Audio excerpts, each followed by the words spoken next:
Good afternoon, SpeedGaming fans. It's Kuchiri. I hoping this will change to the live stream here in a second. Joining me today is Professor Renderer. Hello. Yeah. Hopefully we'll have some good old SMZ3 qualifier action. Yep. So for today's runners, we have Scrupula, Eddie, Farflu, and MM2 Nest cartridge. Once we'll see them in action once. Um, in just a bit. Oh no, we went to a dark room without our lamp. We should have something in just a bit, or just pull your sword out or whatever. There you go. Now we're ready to go. Maybe.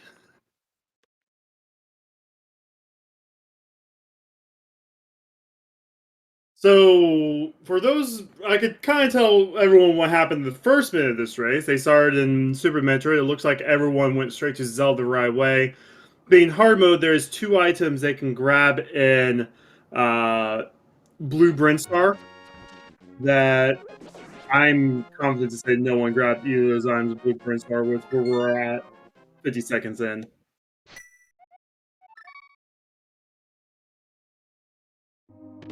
I did see a brief map check. It just looks like it's red crystal on Hera, red pendants on desert.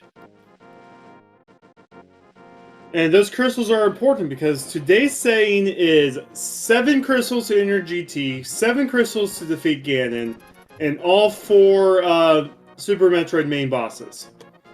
Hard mode logic for Super Metroid, which means we're going to have some hell runs, possibly in logic, some suitless Meridia, mock balls, all in logic. At the same time, we have fast Ganon, so we're not even going to see Ganon's Tower. There's no Ganon's Tower big key guessing game today. That's all fine and dandy, just because fast Ganon just makes things things a little bit more simpler and just straightforward here. We did get some lumberjack checks, just a missile upgrade for both Scrupula and Farflu. Yep, that was red on Hera, blue on Eastern, and a pendant on Desert.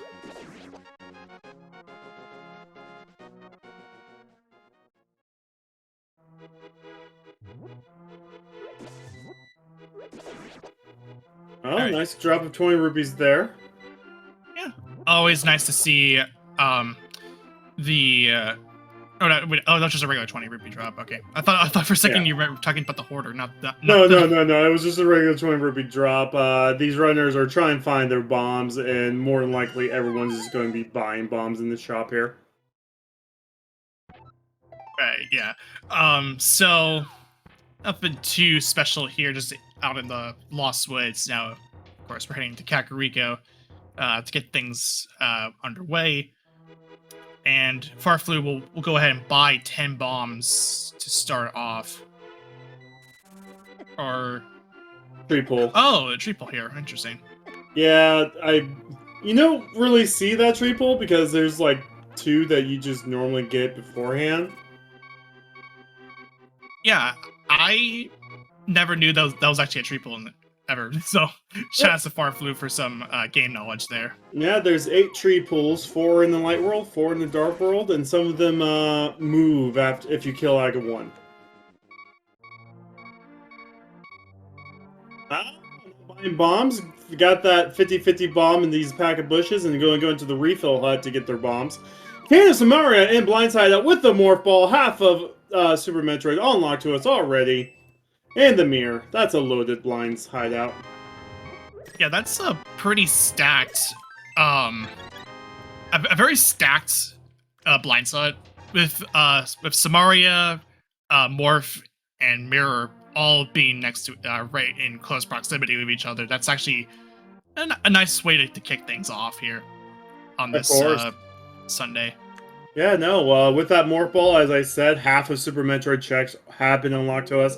We still need more power bombs and things of that nature, but we're just going to assume we're going to find some soon.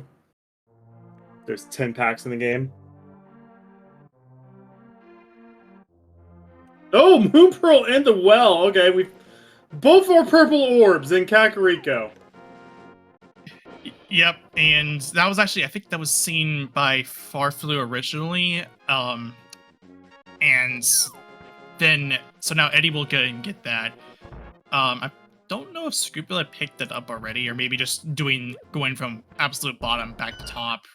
Not really not really, wasn't really sure what that situation is. The race game, I believe we're doing this blind. This is a blind check, yes. Ah, Plasma Beam, okay. Some a damage increase, so that's good.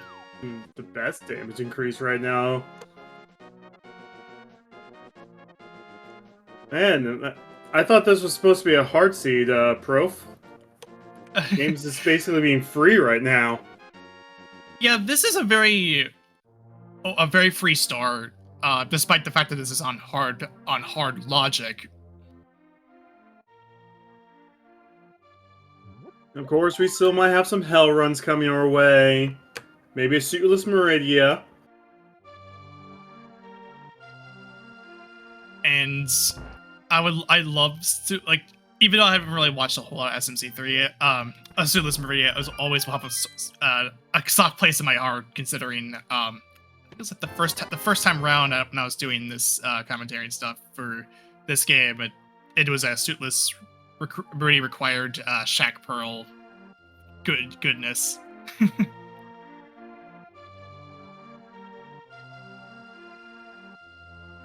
But that was a long time ago. Now we have these boss tokens to deal with, so let's focus on the present, because it's a qualifiers for SGLIVE. What more can you ask for? Oh yeah, and we have over 20 runners participating right now, trying to get the best seeding to get farther in this tournament, which currently stands at, I believe, a prize pool of $160. Of course, you guys can help increase the prize pool. Yep, with your generous donations, that prize pool will increase. So if you haven't got a chance to, if you want to support the pool and all the other tournaments that are going to be happening on SpeedGaming Live, go ahead and there's a link, should be a link somewhere, and you can go ahead and just donate to increase that prize pool. MM2 is now showing us South Shore, first person out of Kakariko. There wasn't much else in Kakariko after finding the loaded blind side out. We got Moon Pearl and Plasma Beam, that's about it. Yeah, and even then, it's still been a really nice start, just because of that early blind, the blinds being Samaria, Mirror, Moon Pearl. Or, sorry, Morph Ball. Not Moon Pearl was the next check if you were going to go the typical route.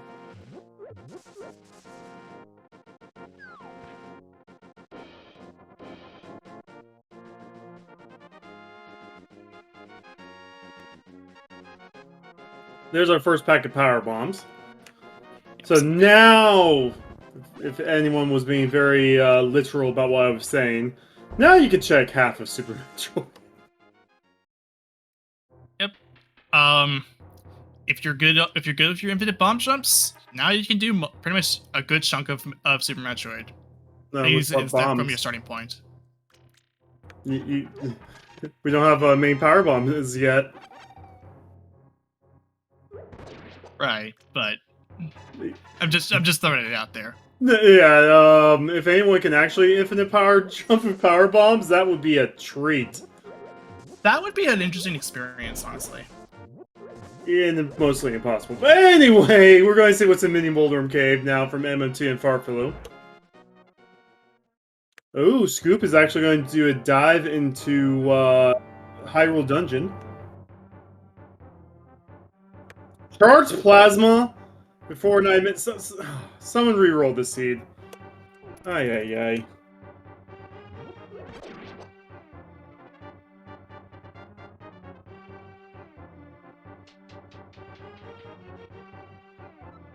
Did I charge?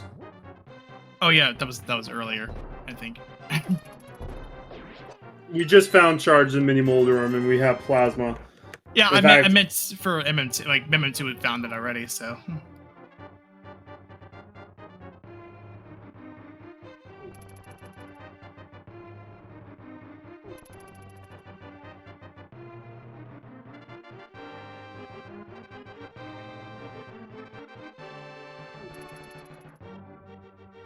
Ice Rock Cave is going to give us more power bombs.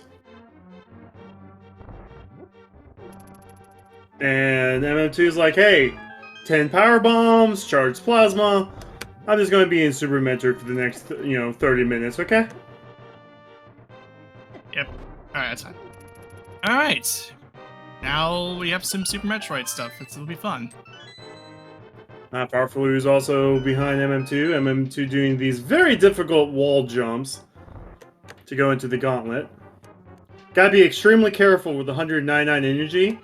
This acid in the gauntlet does do about 80 damage per second, I believe, or something crazy like that. I'm not really an expert on Super Metroid, so I wouldn't really know for certain. It's an insane amount of damage. Like, MM2 just dipped his toe in twice and already lost half of E-Tank. I don't think there was anything in Hyrule Dungeon. But Scoop is going down the back. Finds the first sword in the first time of the gauntlet. That's pretty good. Alright, we have some offense for Link to the Past. Like more regular offense. Samaria is fine enough. But for what it's worth, you definitely want a sword in your hands. Hopefully we'll get that next. We got 2 items there. And then the gauntlet, which are shield and missiles. We're just going to grab the missiles, leave that shield there. Yeah, like if you see a freestanding shield, you typically want to leave it anyway. Going to Terminator next.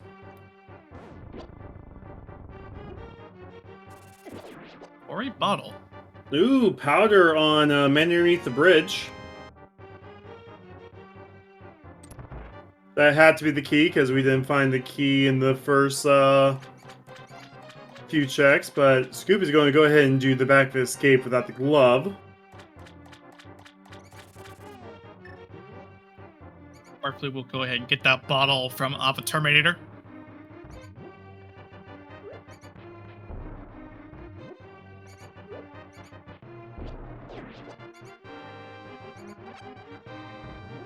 And he's going to show us what's in Waterfall Cave. Since we have the Moon Pearl. Nice first try mock ball for MM2. Yeah, I think I'd noticed there was, I think, an X-ray scope during the mock ball run. That'll give us microwave for 2 of the bosses very early on. Charge Flame and X-ray. Yep, that's a good combo, and looks like that'll be a pickup for MM2, that X-ray scope. There was absolutely nothing in Hyrule.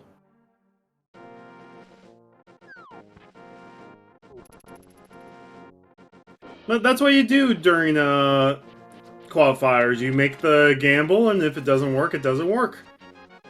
Just still gotta make that's something you might not do in a 1v1 race during the tournament, but if you can do something that puts you in front of 20 other runners, you do it.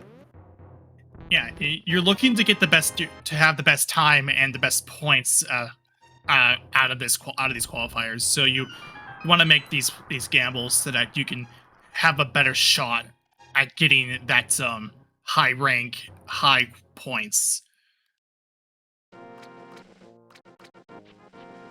So Scoop is going to be getting power bombs, going to Mini Moldorm to get the charge beam. So far, I've seen nothing Green Bryn Star aside from that X-ray.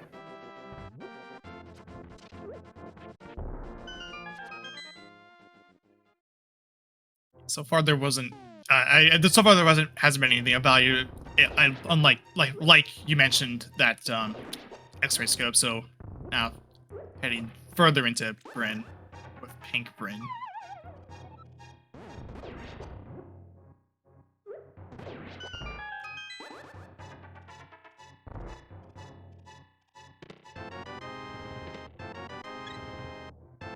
Scrupula will go ahead and get that charge beam. MN2 finds a blue boomerang. It could work. It in certain situations it could help. Although personally speaking, I would prefer the red boomerang because of it's not because it just plus not because of the fact that it does generates lag, but farther range, splash deletion, all that kind of stuff.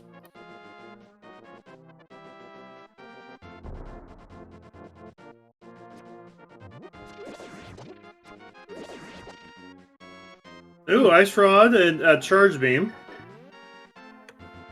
Insert meme here about TR being a pendant. It's kind of funny because I haven't really seen anything relating to like in the past couple times when I've seen an early Ice Rod. I think there really hasn't been a case where it is a pendant, at least from what I've seen from at least the Link to the Past portion of it.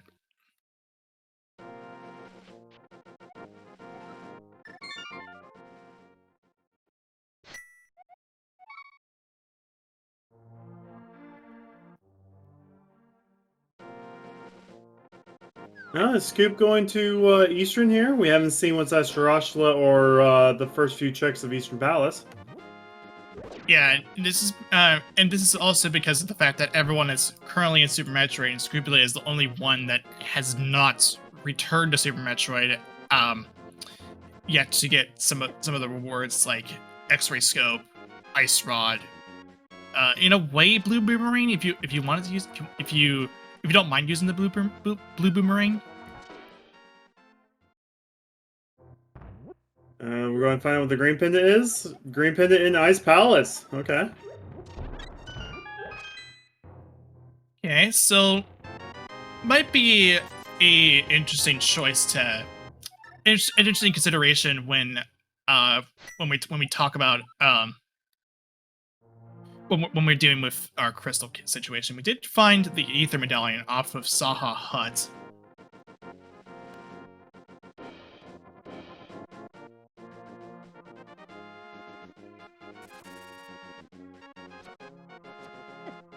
Scoop just walking back into Super Metroid.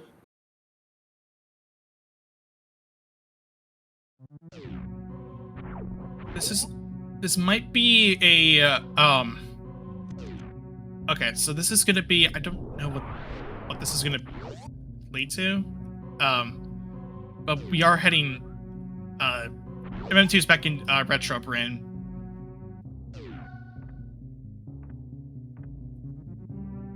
And I gotta say, that Sans sprite, top notch.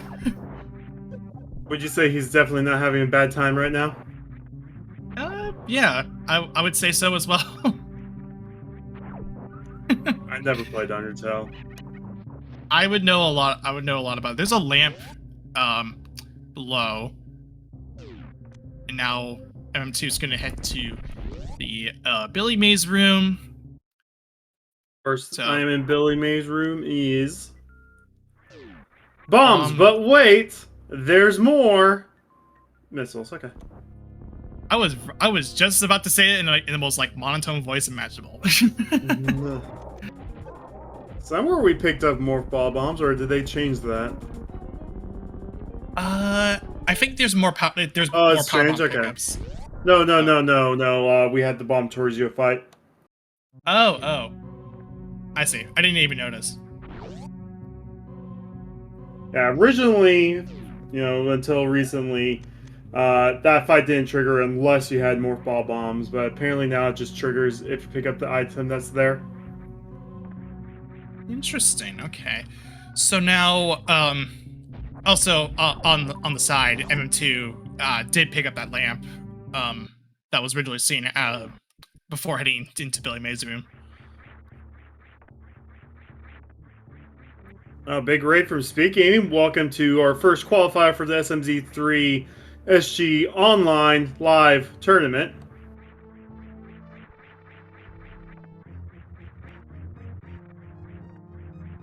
We got over 20 runners racing hard. 774 fast Ganon.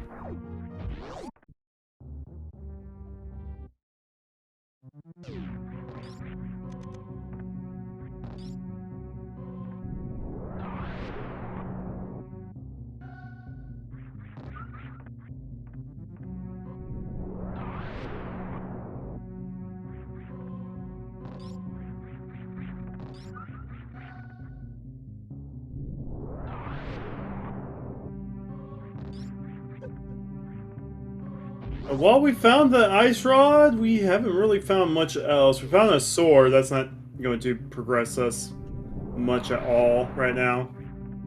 Yeah, it's more so of an offense upgrade for Link to the Past. Of course, we're gonna still need another sword to at least damage Ganon. So round 2 will start this Bomb Torizo fight after picking it up.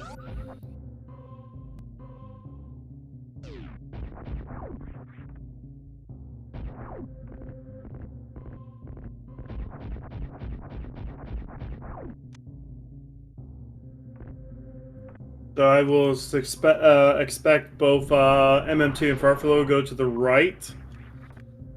Check what's at the moat, then go down Red Bryn Star from here.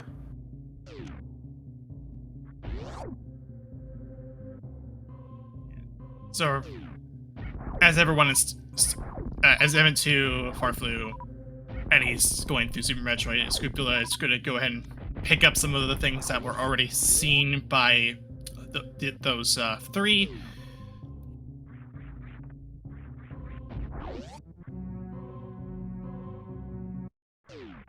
Don't forget to give everyone here a follow. They're providing a great race so far for the first 20 minutes of it.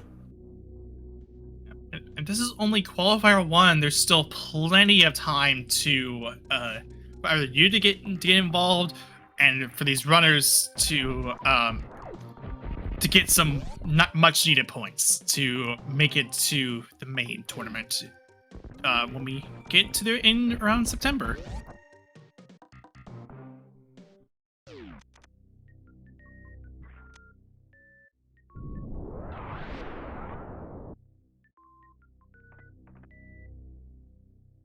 So the moat was just a regular missile. We don't really have a good way to clear the moat up. I say if you don't get the moat wall jump, like your first or second try, you just move on through Red Bryn. It's not worth it, you know? Right, yeah. So M2 is currently the first one to head over to Red Tower, while Farfelu is going to work his way over to Red Ship. Yep. Yeah, the CWJ is one of the hardest tricks in the game. Oh, there's the speed booster. That's a reward right there. I want to say that's in logic, but I know that's been debated if it should be in logic or not. Mind you, I haven't kept up in logic talk, in months, so...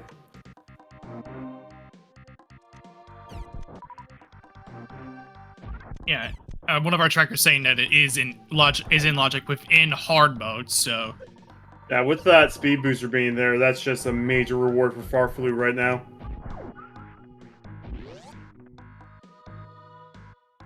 Alright, MM2 is now descending the Red Tower.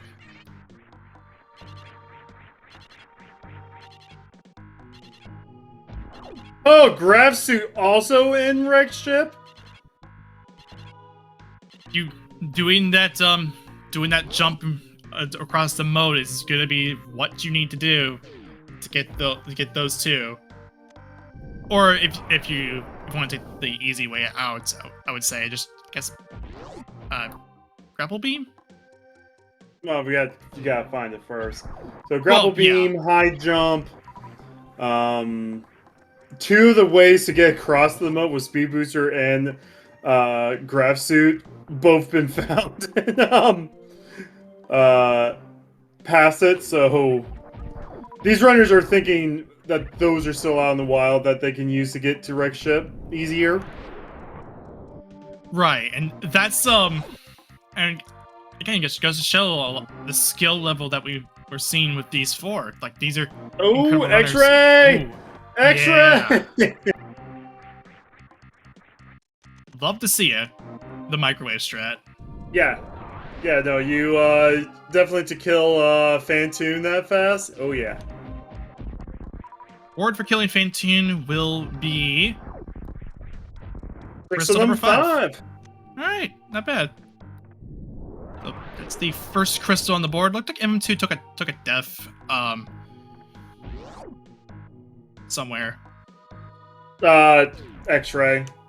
You do a lot of damage boost to get to the X-ray item, and then I mean MM2 lost no time. Okay, yeah. Okay, but I didn't know really. Again I'm not really an expert Super Metroid, so just bear with me here. It's basically Spy Cave. Think of Spy Cave, but you Fair enough. don't really have a way to save and quit. Fair enough. Yeah, fair enough. That's okay.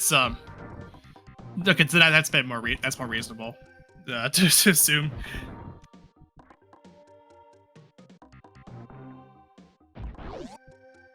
No worries, though. Well, so MM2 will continue forward after checking X-ray.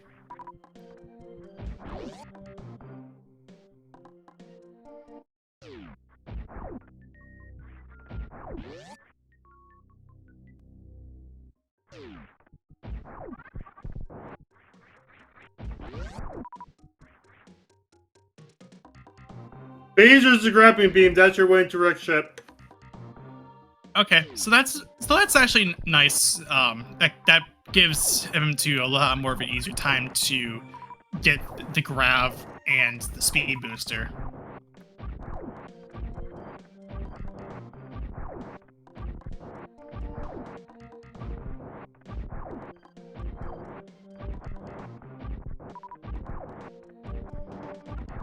There's so many items that get you into Wreck Ship, though. Like, a lot of these runners will save it. Ooh, Ice Beam! You're keeping that Ice Beam. Definitely. Yeah, this Wreck Ship is looking to be very, very nice.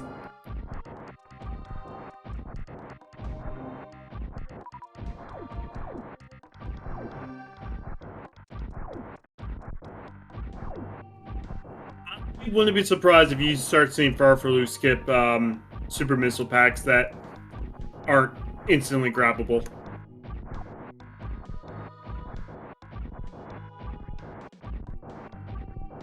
And currently, MM2 is going to go ahead and fight Crate.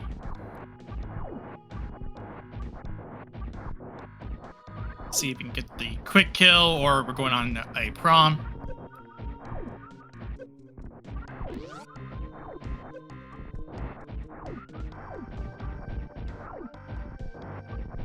Nice quick kill. Crystal 3. All right, so that's already 2 crystals on the docket, and there's the red boomerang, which is personally my favorite one.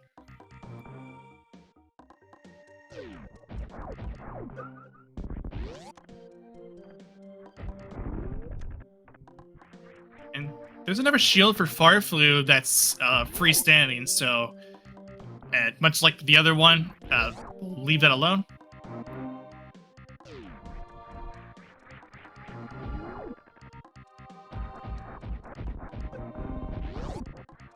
One last check and Crate's hideout here. Alright, he's apart. Item above the moat was Quake. We probably might need that, so Farfaloo's going to go for that again. Yeah, it doesn't hurt to pick up medallions when you don't have an intel, just because who knows if you'll need it.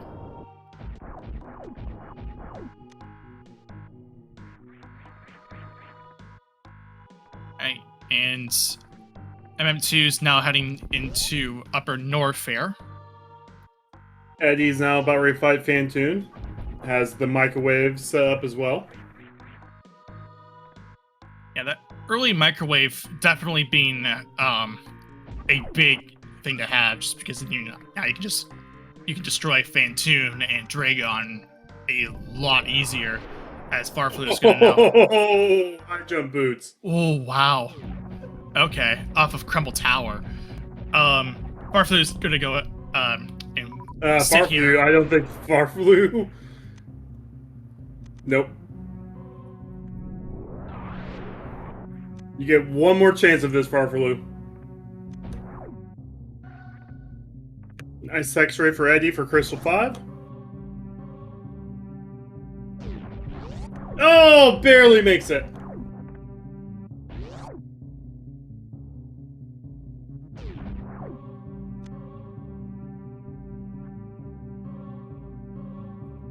So under the alley is Super Missile.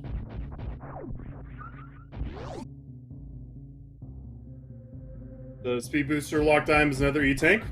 Those are nice. Yeah, good to have.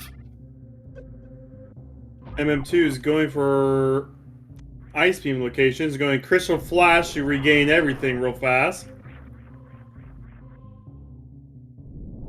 Oh, that's a cute Crystal Flash animation. That's the Mega Man sprite Crystal Flash animation. I didn't know they attached it to other versions of Samus. Ooh, nice recovery.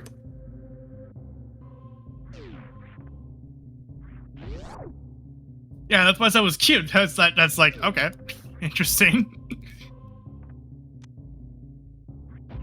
Well, no, there's one of the original sprites when they finally cracked how to do sprites was a Mega Man sprite. Right. Okay, that's actually that's an interesting little nod.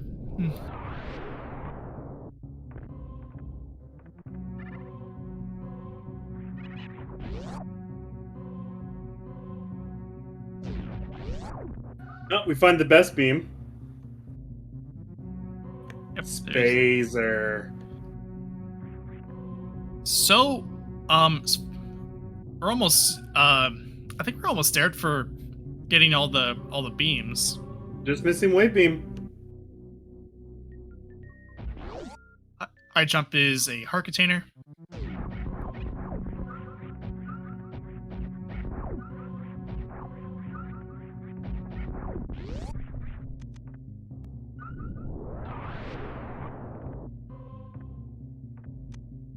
Another E-Tank at Croc Escape. With Charged Plasma, we can kill Croc in one hit. With High Jump, I think we have 2 reserve tanks. Upper Norfair is actually in logic with our loadout right now. Okay, so MO2 now finished with his run through Super Metroid. Will head back through the cross game portal to Death Mountain.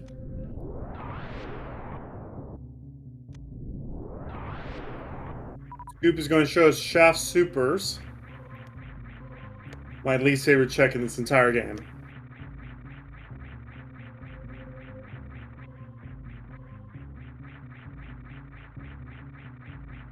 Just a rupee pack, so nothing too special. Old Man Save gives some supers. Nest cartridge can actually go into Hera and do Hera right now. We have everything needed to clear it. Apart from finding the grappling beam and like, crap, that CWJ wasn't special. I mean, it at least still gave him some super gave him the speed booster grab suit. Oh, there's our Master Sword. Yeah, and all the other good stuff. Ice beam. Going to head into. We're gonna crack open the tube here for some Meridia access. Don't do it just yet, of course, because you still have to do Kraid. Eddie grabbing the mirror shield. Wants that big thing in front. I guess, why not, I guess.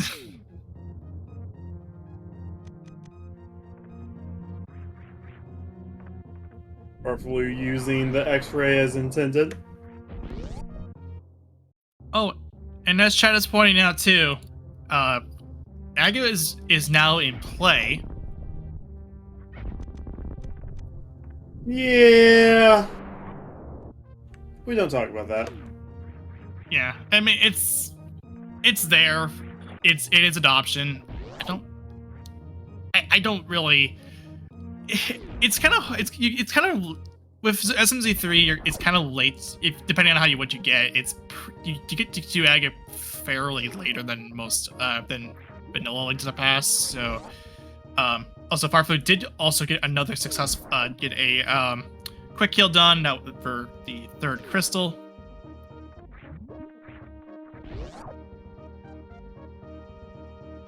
Oh, so, yeah, no, we actually do have, like, Aga is not, we still need to find either hammer or hookshot, but Aga is not required if we find hammer or hookshot. Right. Because ice clipping is in logic, and we can get through the Meridia backdoor with our loadout if we need to. I guess we also need flippers for that. So we need flippers and hammer or hookshot. Alright.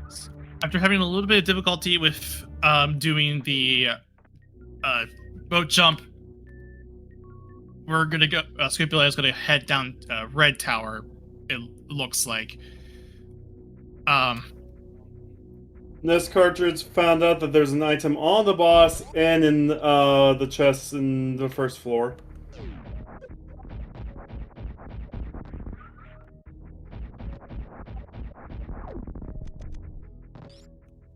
So we'll see if we're going to have ourselves a little tea party.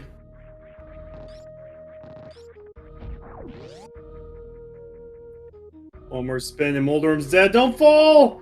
Oh, he just not enraged him. Way to go. A poke will do it, though. Yeah. So that will be the second crystal on the board for That's MM2. silvers. Oh, not bad. No, that was +5. Sorry, I thought that said AG. The graphic looked is a little bit small, but yeah, I thought that said AG on the restream. Farflu had a much easier time getting those high jump boots.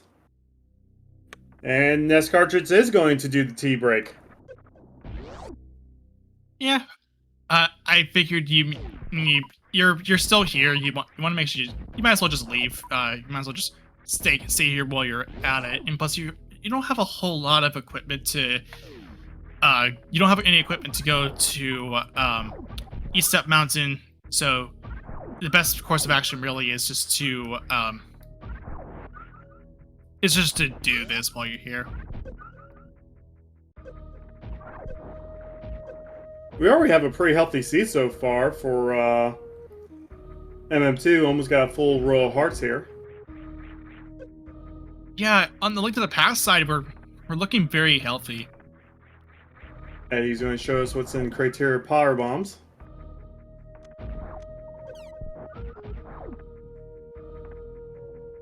Oh, there's our glove. Ooh. Okay.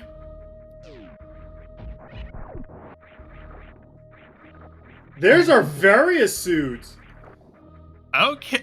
Oh, all right. So, that's a nice find for MM2 as well. Eddie and MM2. Yeah, I know where MM2 is going right now. Yeah, you're definitely heading back through the cross game portal back into Super Metroid. You have Varia, and this is right in Norfair. So this is the most logical course of action to go and just head through the rest of Norfair.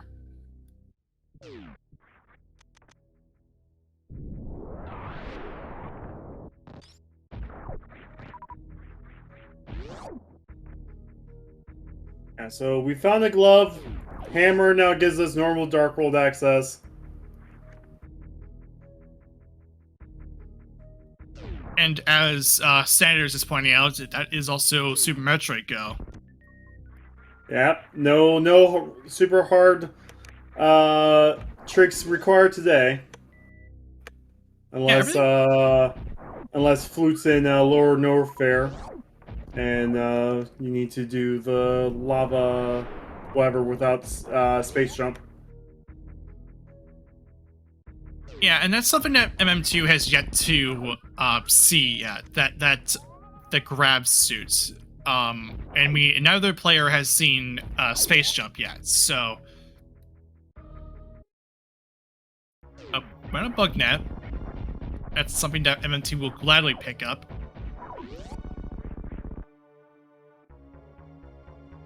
Another E-tank's pretty good. Yeah, at speed booster.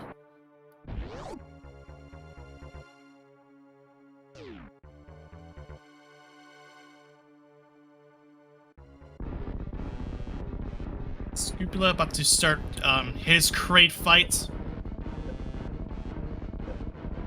Will we be a 3-for-3, or we're gonna have our first prom? Looking to be a prom fight. All right. So, a little bit more fun here.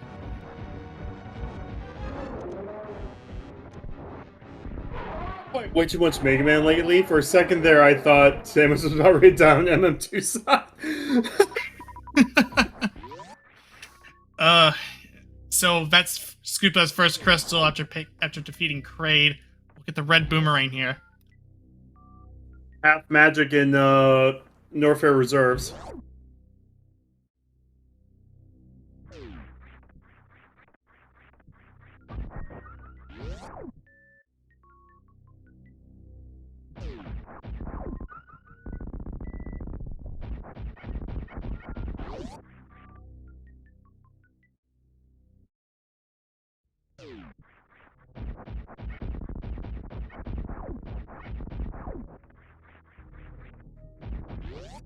Going to go check wave beam location now. Ooh, we saw Waterway. That's just a super missile on Eddie's side. Eddie's already just doing the backtracking now. Let's not worry about the backtracking later.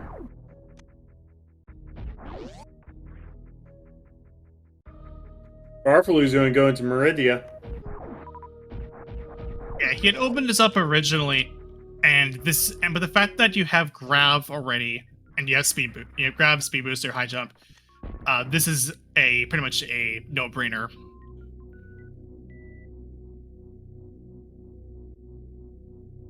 Main Street's just money. Crab Supers is more money.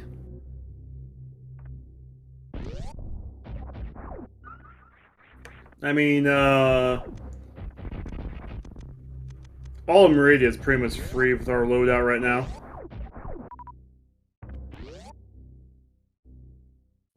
Yeah, with the loadout that we had found, this is going to be I think a full clear of Meridia, full stop.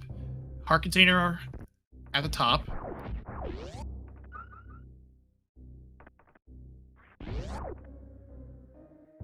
Then a heart piece to the side.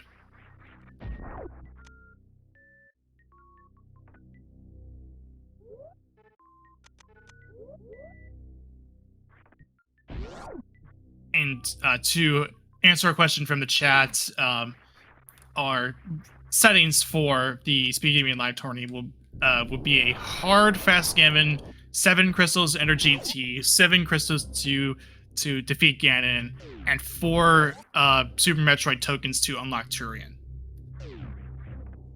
Oh, Blue Cane found in the sand part here of Meridia. MM2 is going to Lower Norfair. We're going to get some info about Misery Mire.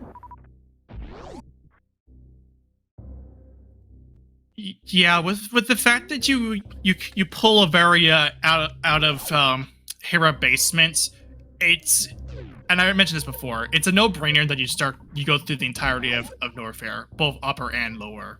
So Yeah, MM2 is not even checking GT down here. This is going straight to Ridley.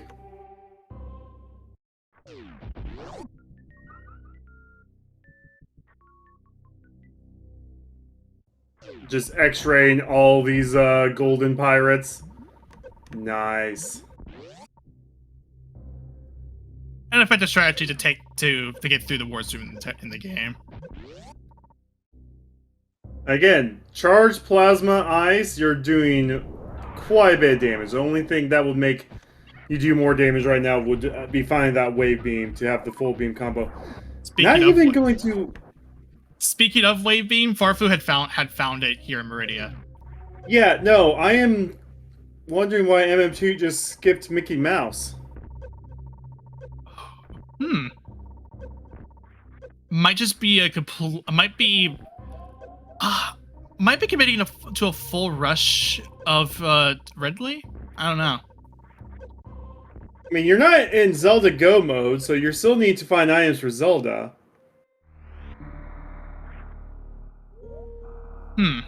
Yeah, this is an interesting call by MM2. So like, I understand skipping GT. We don't have space jump.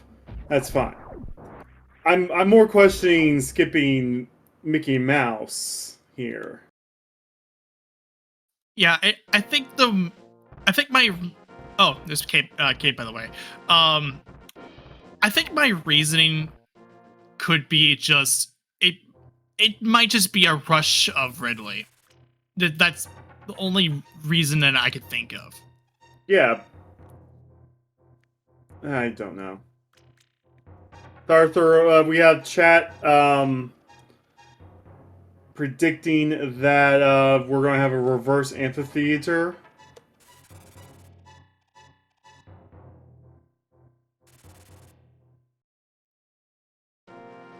Yeah, either way, this is still an interesting call to make. I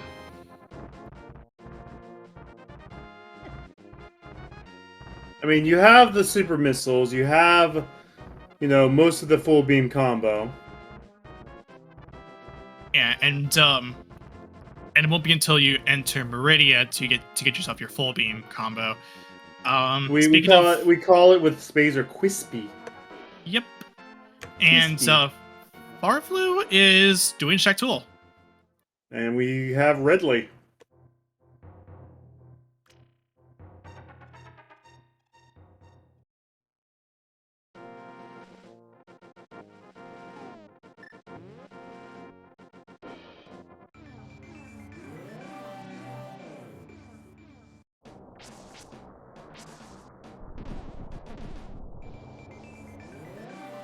Alright, Shack Tool's done digging. We'll find out what Shack Tool's guarding today.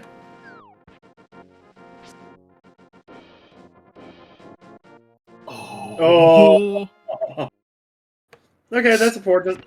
Shack Tool required.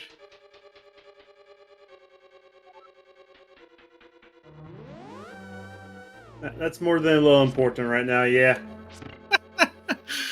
Yeah, that is a very much required bow. Oh wow. There's crystal number 4 for MM2. It's now 3 crystals on the board.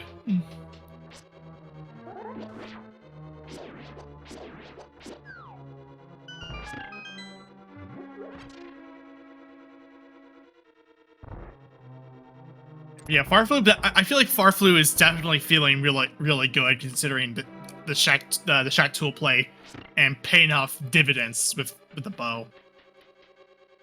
And that might be something that might be an interesting factor when everyone's out in Meridia.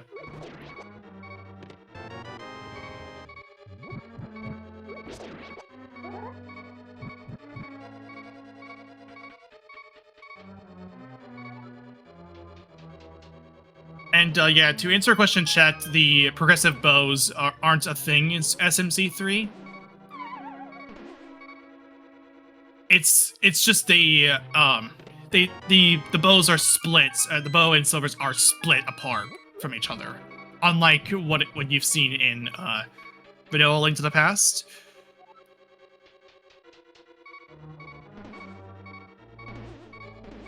Scoop's about ready to do Moldorm here. We'll see if Scoop decides to go do the tea break. Eddie will pick up that Master Sword. Was a little off cue for the bomb Oh, jump. I've never seen that before. Oh, did Moth guard the front? No, like I've seen Moldorm guard the front, but that bounce is something I've never seen before. So usually Yeah. when Moldorm guards the front, you just get bounced right back onto the platform. This time he got thrown to the bottom right corner of the arena. I had a feeling that could happen, and that's actually yeah, I'm looking. I actually pulled up a clip just out of curiosity. Oh yeah, that's an interesting way to bounce. What did Nest cartridge do? I was looking at the clip. So that's a door glitch right there. Hopefully, resetting the game will fix that door glitch. Okay, it looks fixed. The MM2 NES cartridge broke the game. It happens. Apparently, Eddie had found a book of Medora and checked either tablet for something.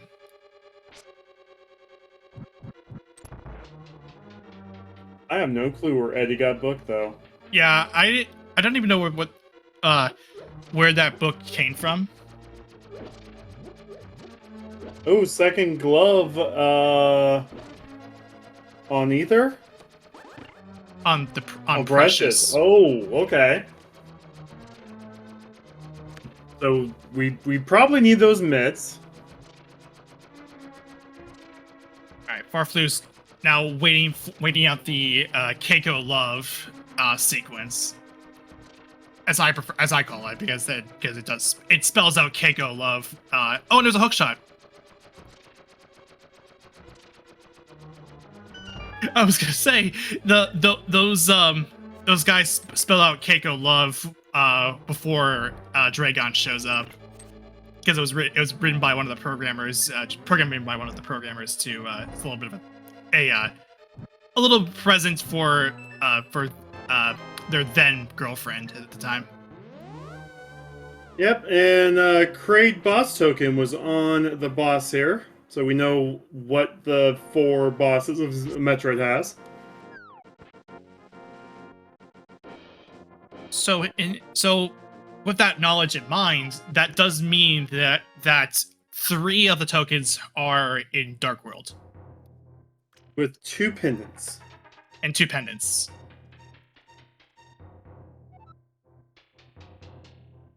It's still like a normal, SMZ3 seed where 3 Zelda dungeons were not required.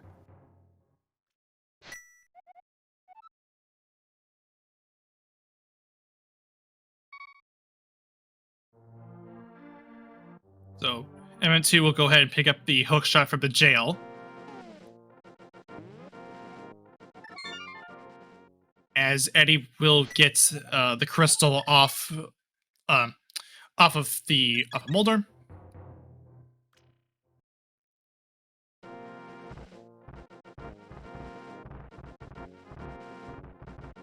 And MO2's doing the reverse amphitheater.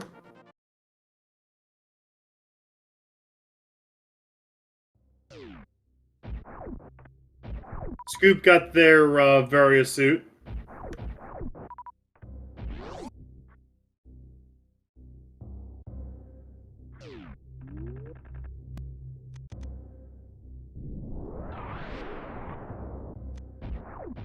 Farflu will pick up that mushroom on what, the right sandpit? Left sandpit. Left sandpit. What is one of the sandpits? Eddie will go ahead and get that Varia suit from Hera Basement.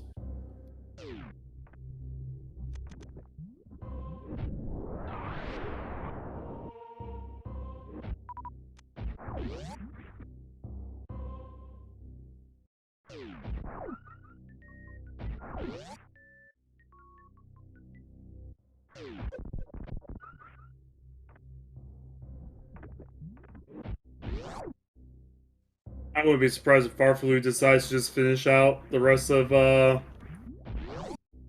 Metroid here, doing some hell runs to get down to Ridley. Yeah, I mean, yeah. This is Farflu we're talking about. This is Farflu. Farflu is a really good runner, and it wouldn't surprise me either if he were to choose the hell run option.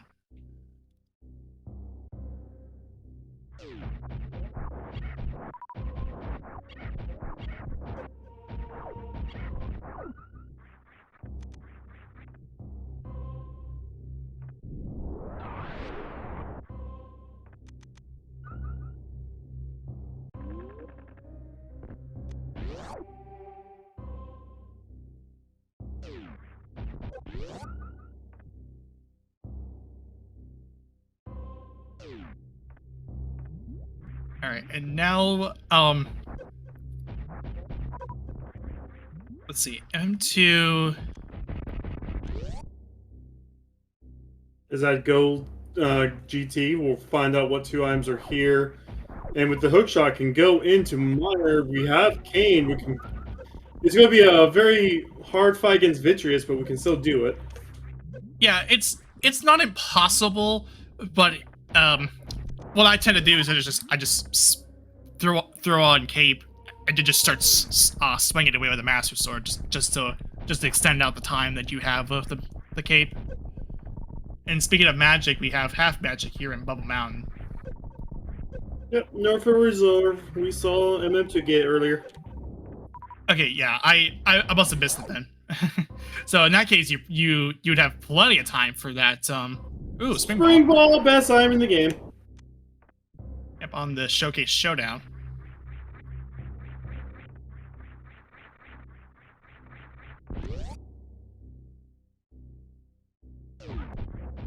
Yeah, so this is going to be a Meyer run through. He doesn't have medallions, so won't be able to get in. And here, okay. So I'll just say pendants on Ice Palace and Thieves Town. Everything else is required. Yes. Of note, though, there was three tokens on Turtle Rock, Meyer, and Skull Woods.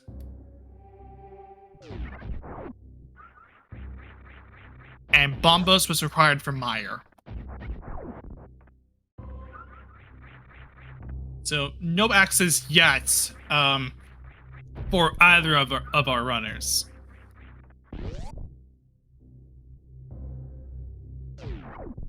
Same way Gina has. Yeah, nothing to note here. And no gloves, so we can't check things like Checkerboard Cave. Grabsuit was in Grabsuit was in Rex Ship. Varia was in Hera Basement. To answer a question in chat.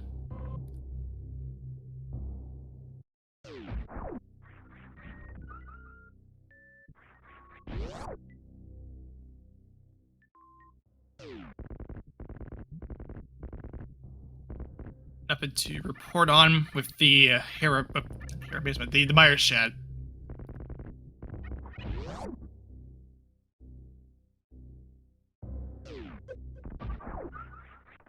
Yeah, the ocean was the speed booster, and the gravity wasn't spooky.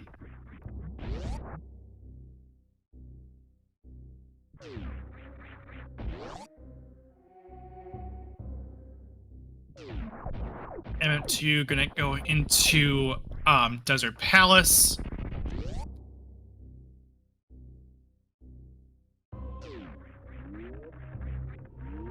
Desert is boots locked, but Desert's also a pendant, so nothing really. Yeah, if it yeah, so nothing really to be scared of, and that's the only thing that you get out of here is just that super missile upgrade. So you are locked out of the second item. So now MM2 will proceed forward to East Step Mountain. I still would have stole the key, though, just in case the second item was on the right side. Did we see a croc check? Nope, that's what Farflu is doing now. One charged plasma makes Croc just walk all the way backwards in one go. There's our boots! Ooh, okay.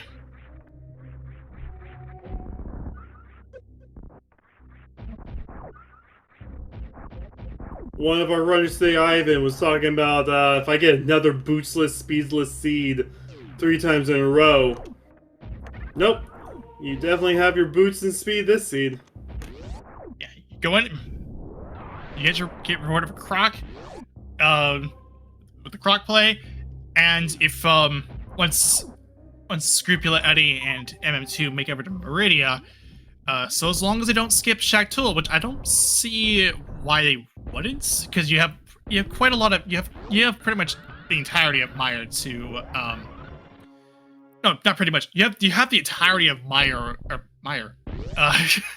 Meridia, excuse me, available to you, and skipping Shaktul would be pretty much a foolish choice.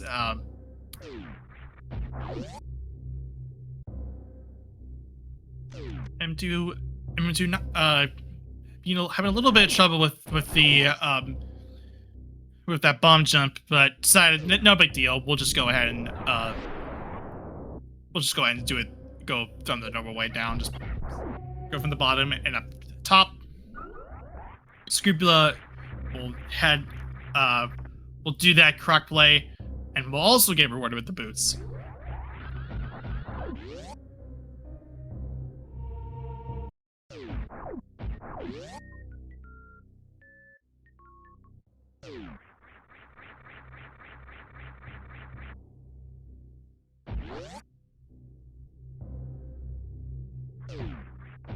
Yeah, aside from the boots, I don't think there was anything else in Croc. We still got cosine room here.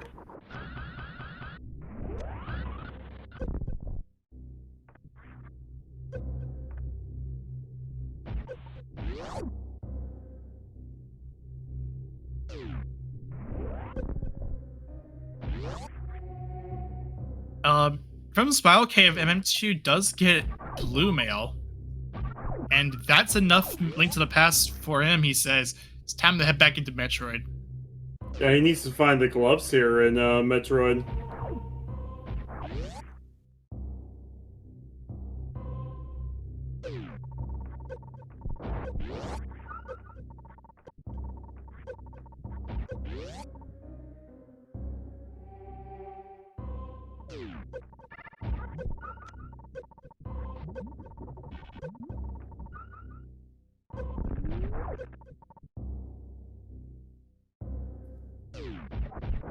And so MM2 will... I might be heading to Wreck Ship next. Yeah, this is definitely a Wreck Ship play.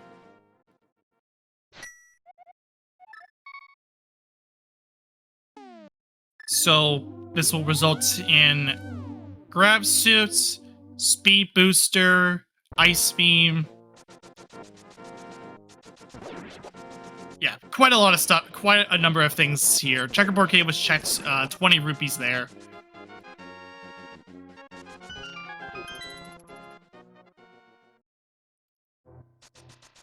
Bonk Rocks for Farflu, just 20 rupees.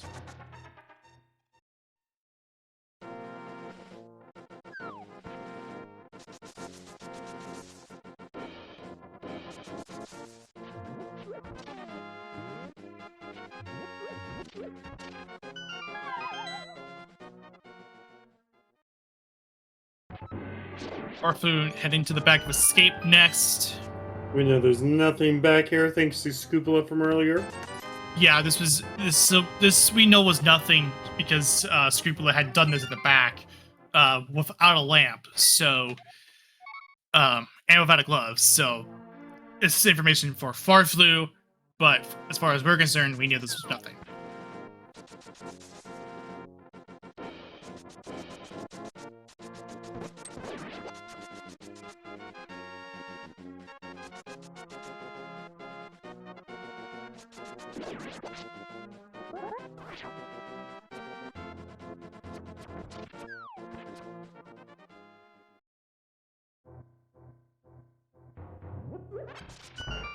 All right, MM2 with his Fantoon fights.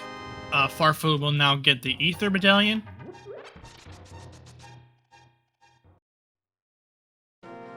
And that's another Microwaves Fantoon fight.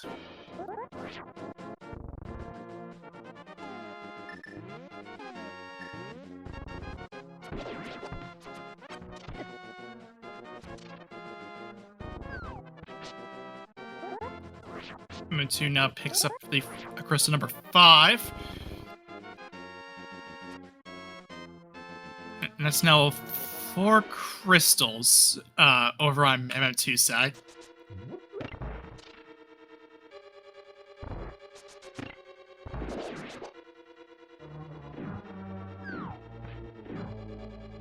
And this is the first time we are seeing Eastern Palace, I believe.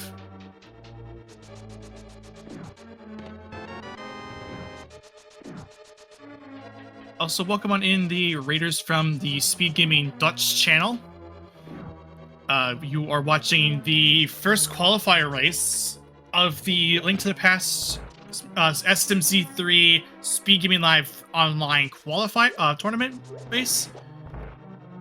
We've had quite an interesting seed here. We had a loaded CAC, we had a loaded wreck ship, we have a required shack tool, which that has the bow,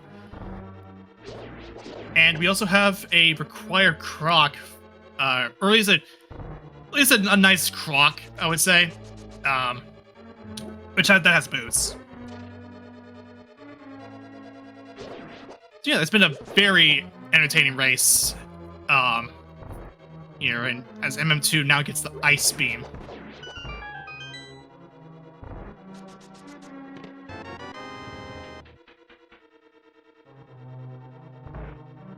The torch was a big key to answer Sanders, our tracker.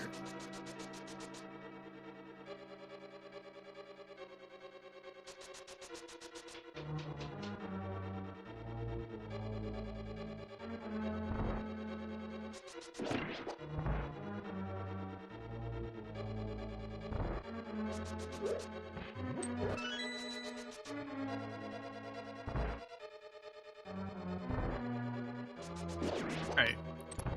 Eddie will check out the Showcase Showdown. Does see the Spring Bowl that was picked up originally after MM2 did the GT fight.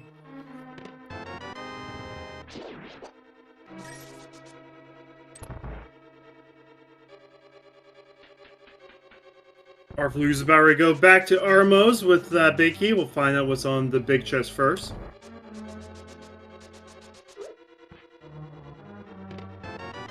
Is that really supposed to be bad box art, Mega Man Samus? It kind of looks like it. MM2 will pick up that shield.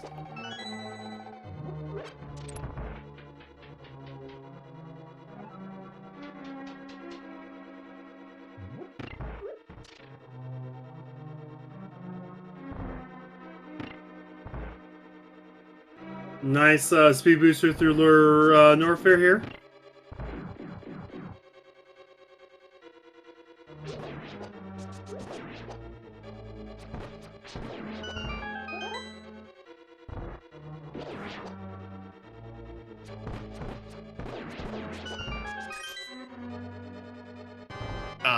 MM2 picks up the Quake, and Farflu will be starting the Armos fight.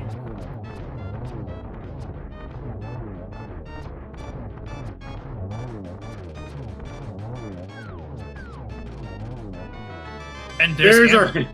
Oh, wow. Oh. That required shack bow for hammer. Yeah, that is a development. Third crystal on the board for Farflu, with one Super Metroid token had already already picked up after doing the Dragon fights.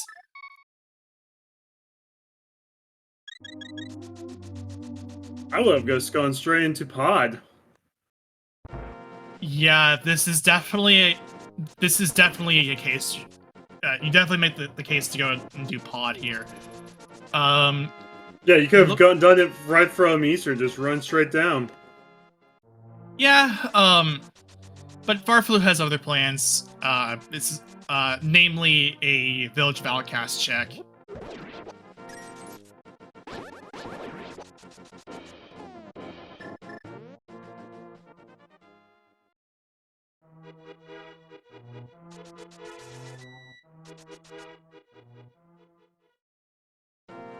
So, what we know is that this is a pendant.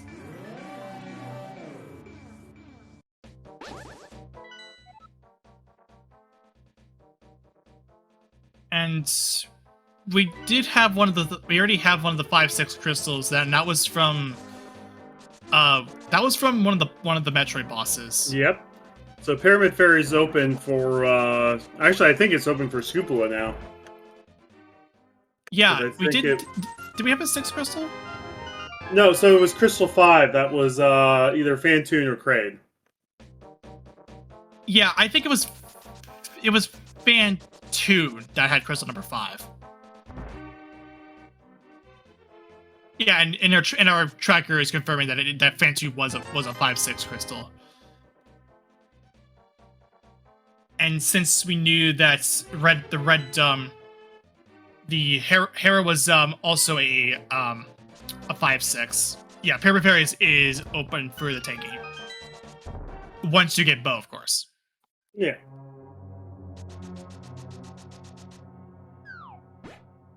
Or if you want to be a little cool, you could just current jump over if you, well,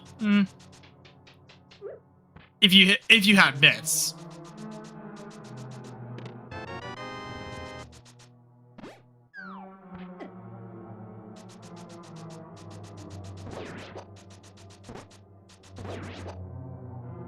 Speaking of glove upgrades, MM2 did get his glove.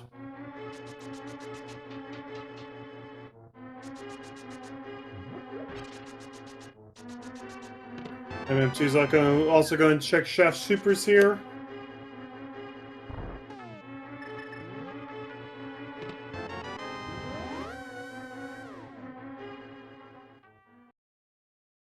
It looks like even Scrupula is wanting to do this, do the fight normally, not microwave it.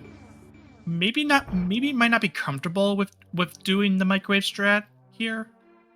Oh, have you seen Sick Kid yet? No, we have not. Matter. Yeah, we have not seen it.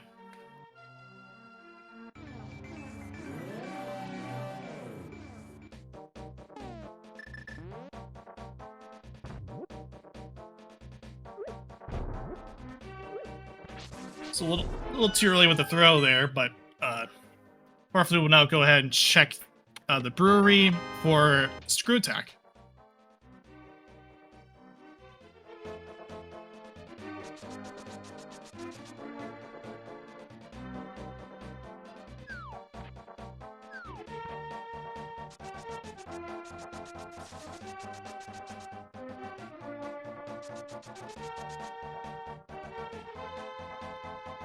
Now Farflu will start the dig game, as MM2 will get the powder from the man underneath the bridge. Dig game's always guaranteed dig between 1 and 30 for all runners. And today it's just $20. On a fairly low dig count from the looks of things.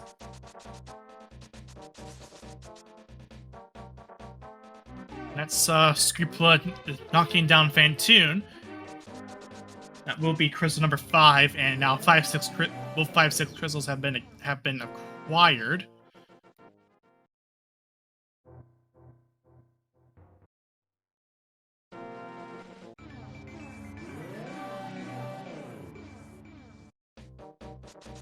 MM2 will do a bag of escape. Won't find anything here, as originally seen by Scrupula and Farflu.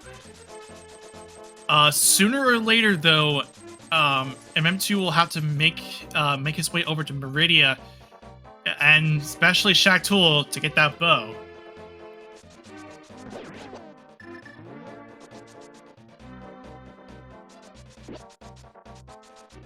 And now we'll go ahead and see what Pipe Cave or Cave 73 or whatever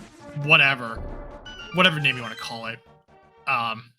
Just a normal cave which has an NPC and 4 chests. No, the bottle's not too bad. Yeah, we'll take it. That's it, though. We're still looking for a fire rod. We're looking for bombos. We're looking for flippers.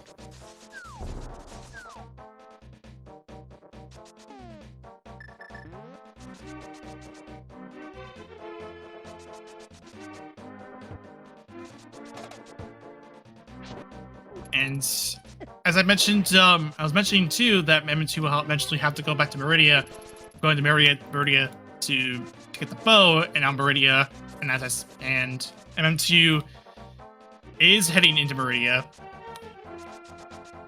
We're starting off with the main streets missiles.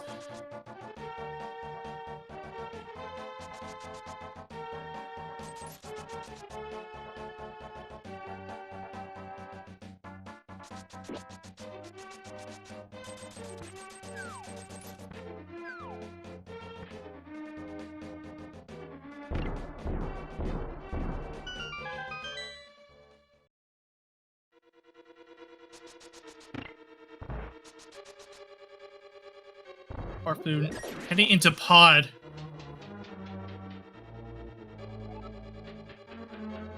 Yep, got a whole bunch of keys and 5 items to grab while in here.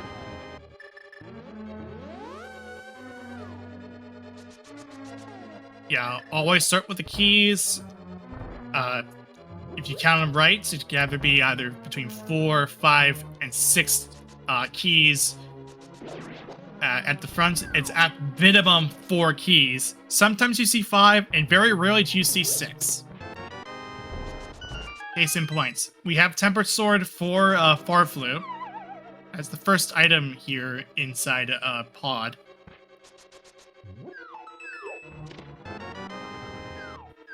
Very close to just being able to run away with the rest of the scene. So I gotta find that hook shot that's in Hyrule and Norfair, fire rod, flippers, and bombos.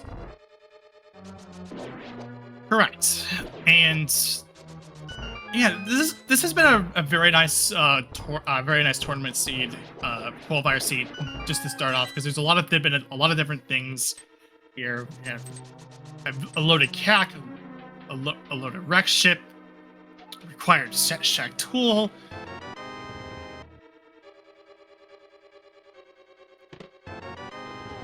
Croc is a good option if you want boots for Link to the Past,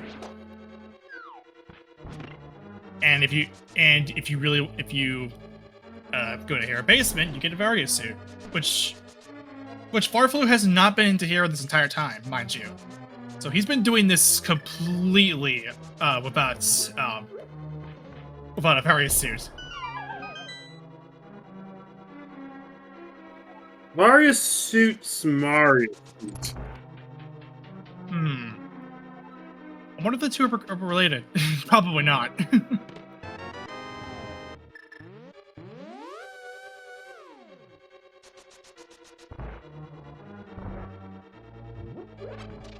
Anyway, Farflu now heading to the back.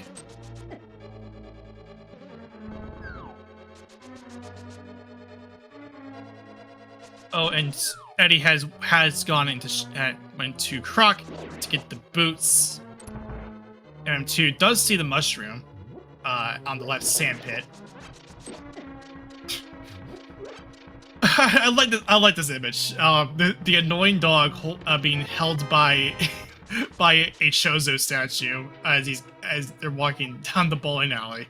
Too bad that Chozo statue can't keep paying it, letting its neck grow longer. Well, this is going on, you know? Oh, hey, there's Bombos. down in the ruby basement. I think that's just a regular dog. It's just a regular dog guard, not just the annoying dog itself. It's a completely different character. Whatever. My comment was still funny. Right. It is. it is. I know, but I've played enough Undertale to know what to know everything.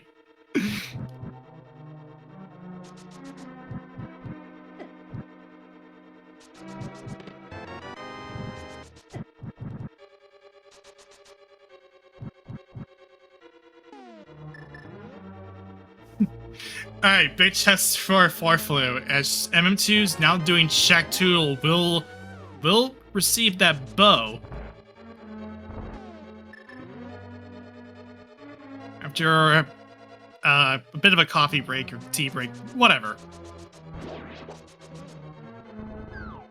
Or, you know, just get up just to get a bit of water.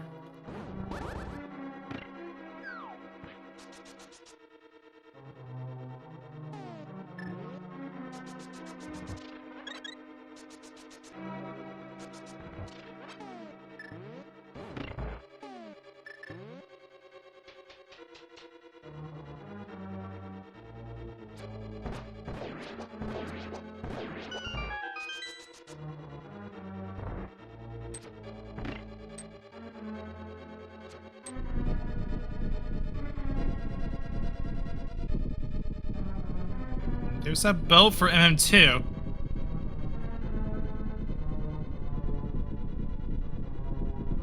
Farflu's going down to Helmus Arcane. This will be Farflu's fourth crystal. I wouldn't be surprised if Farflu goes through Lord Norfair to do Meyer at this point. Yeah, yeah, I think this would be the right choice because now you do have Bombos. MM2 will know this until he gets the Meyer, but and it shouldn't matter either way because you have all three medallions. But the decision to wait out Meyer has actually paid out pretty nicely considering that. At this point, if you're in Farflu's shoes, like I mentioned, you don't care about the medallion anymore. You just because you have all of them. You just want to you have access to Meyer. You still need mitts for Turtle Rock.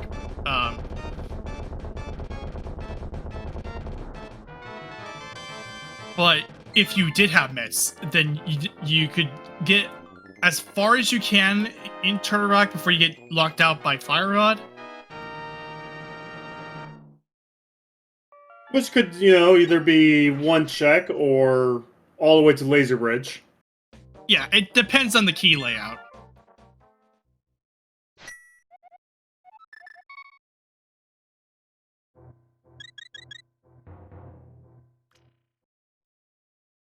And we did see both gloves, right? That's what I'm assuming.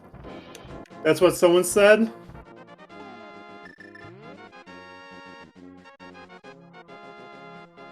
Yeah, someone mentioned something. I don't think that. Farflu has gotten the Criteria Powerbomb gloves. Yeah, in Aaron's point, yes, Aaron did. Yeah, we did see both of them. It did. It was Criteria Power Bombs and then Precious Missiles.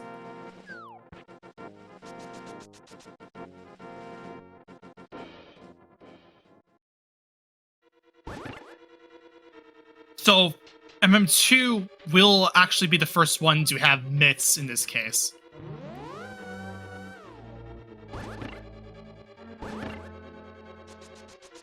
Now we have a whole bunch of items, but we're still a few away from Go mode, which is actually pretty surprising at this point. Yeah, all is left really is, what, Flippers? And Fire Rod. Flippers and Fire Rod.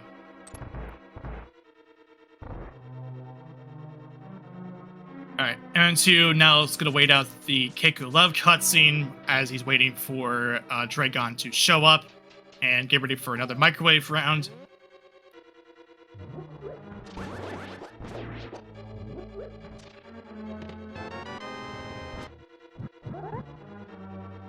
Microwave traps. The Yellow Devil of Super Metroid. Well, Yellow Devil or Light Beam of Super Metroid. Yeah.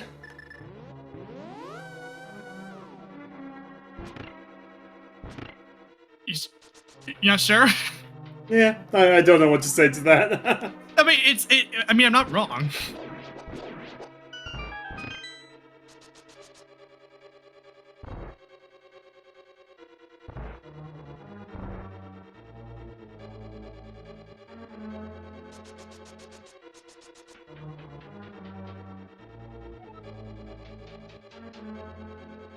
Okay, so Farflu now is in Hera. We'll now head up to fight Moldorm, and if he chooses to go down to Hera basement, we'll get a Barrier suit. I don't believe it would matter for Farflu. All it would really do is it would just make Hyrule and Norfair a lot more easier. You don't have to do the grand hell run. Nope. This also opens up Pyramid Fairy for Farflu too.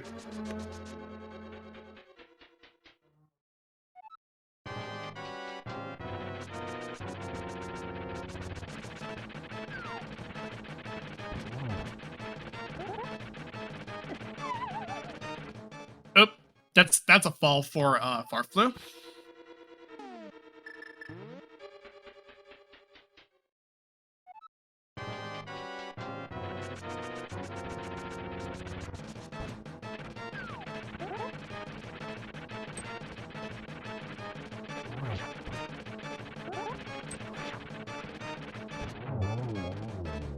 But with Tempered Sword, that's pretty much a cakewalk.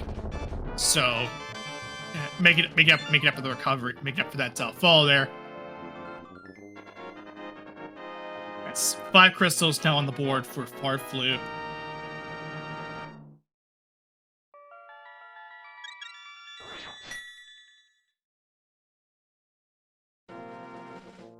We're in King's Tomb. Nope, MM2 hasn't done proc yet.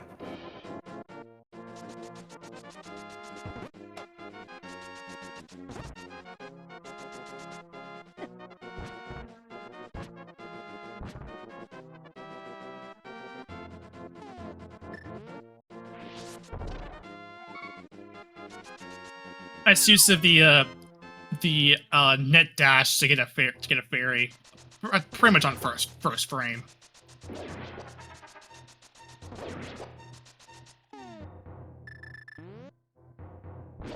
Oh wait, oh, did MM2 actually just do the current jump? Yeah. I mean, maybe. he's on Catfish right now. I was mentioning it. Oh, and there's silvers. That's a good find. Yeah.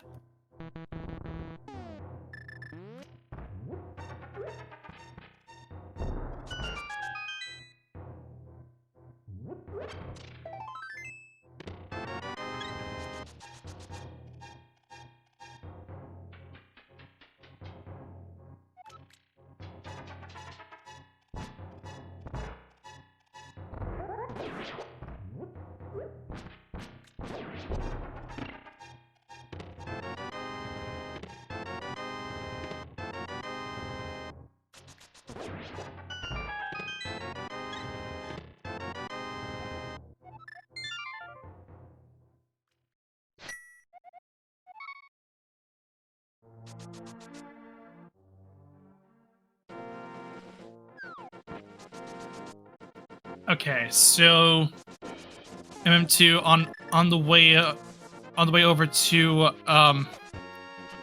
Zora. Yeah. Give me a minute to take a peek at what it was. It's an E-Tank. Well, M2 decides not to pick it up, but if I was playing this, you can't go wrong with an E-Tank. Ooh, Farflu's going for Pyramid Fairy. I did not see what was in checkerboard. I wonder if Scoop is going to do more desert than we saw. It was checked earlier. It was 20 rupees.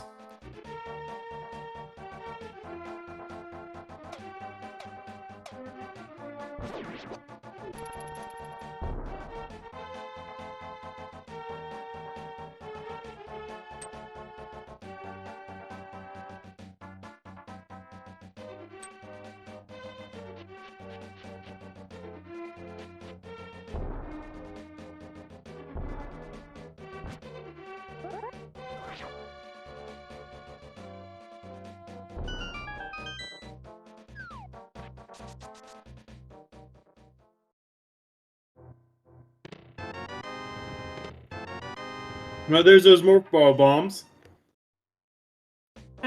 Nice to have, but not necessarily required. Besides, we already had a can fly, with our no.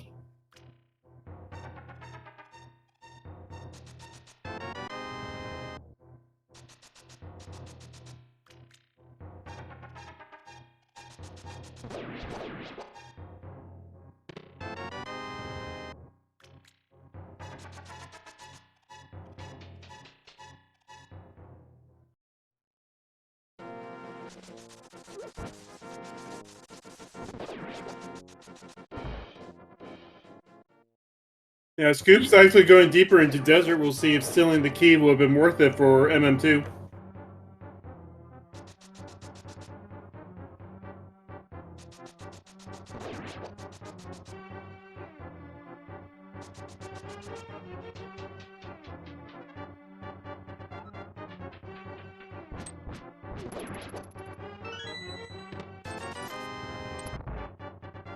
Yeah, I caught myself.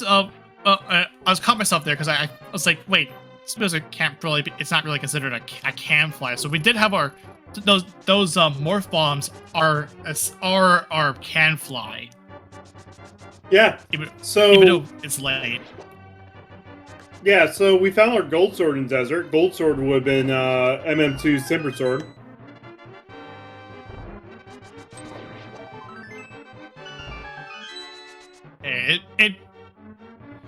It's. I mean, yeah, it's fine. Not necessarily required, but it's nice to have.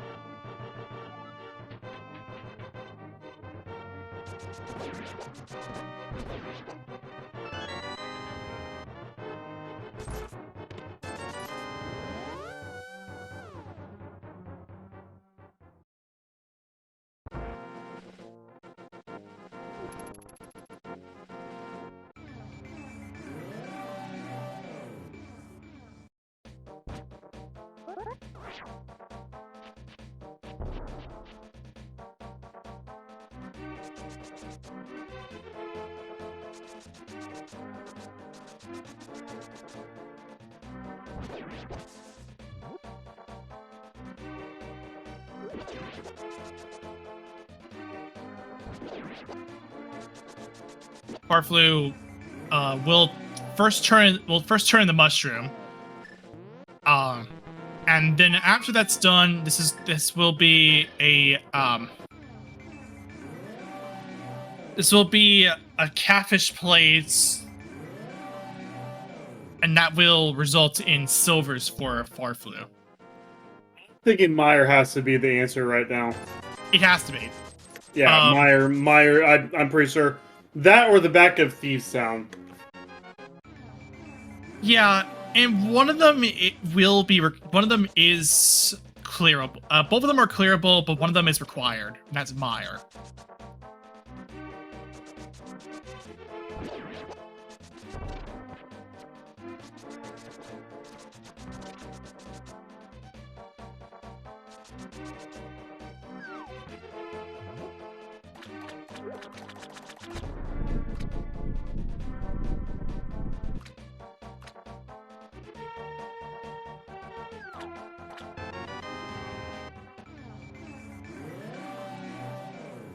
There's the silvers for Far Flute. Gonna go ahead and set up a splash delete here with just the regular arrows and get it successfully.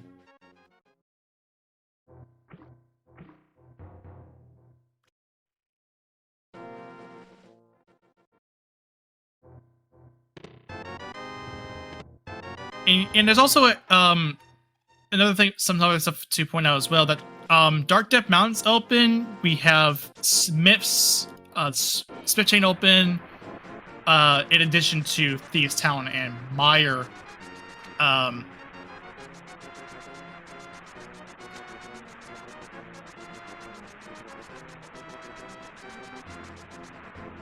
So for MM2's sake, MM2 will have to go to Eastern Palace to get the hammer, and that will lead to a Palace Darkness completion.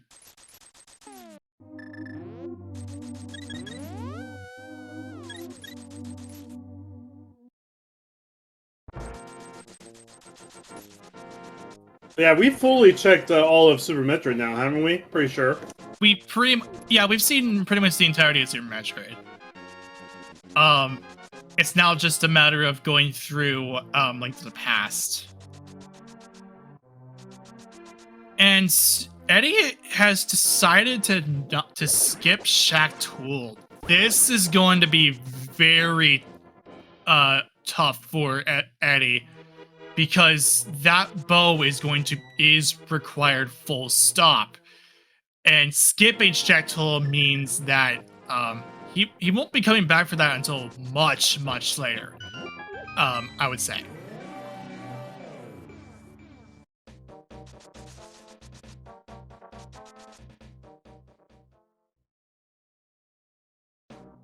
Yeah, remember when I said that that Shack Tool a bow on Shack Tool would be a interesting thing going forward? This is what I mean. If someone did not believe in Shack Tool, they would get punished significantly, and this is what we're seeing right now. I think a saving grace for him, I would say, and as Chad's pointing out as well, could end up loop around back to Shack Tool, because eventually you're gonna have to get everything from. You have the entirety of Meridia available to you, and skipping Shack Tool would be pretty unfortunate. M2 is having a little bit of trouble with this splash delete.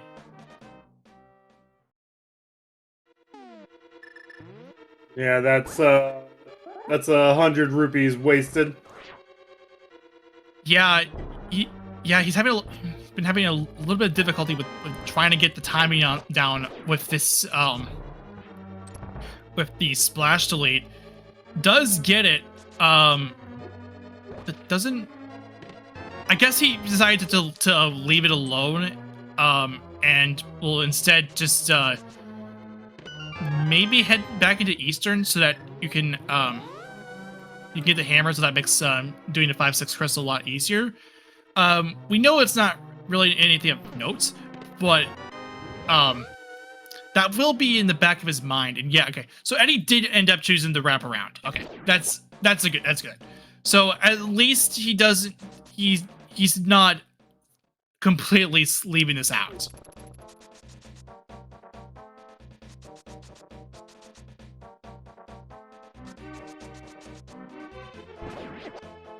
That's good on him. Does actually peek it with the X-ray scope.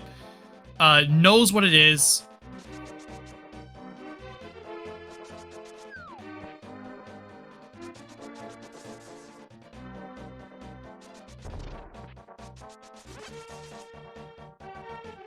I don't think we saw Skull Woods from Farflu, haven't we? Or if we did, I must have not noticed it. MM2 gets the Ether Medallion from the Saha Hut.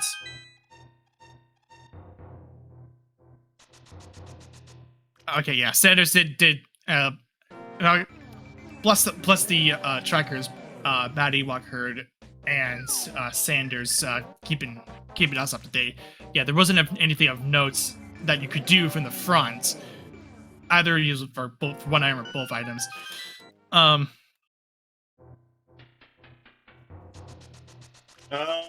We might see a double dip of nope. MM2 is going to do Eastern first, which is smart. This time around. Yeah, this is yeah, you don't want to leave you want to do Eastern first in case you find something. In case you find something of note, and luckily for MM2, he will have the hammer available to him in just a bit. So this means that it's actually pretty convenient considering you're doing Pod Eastern.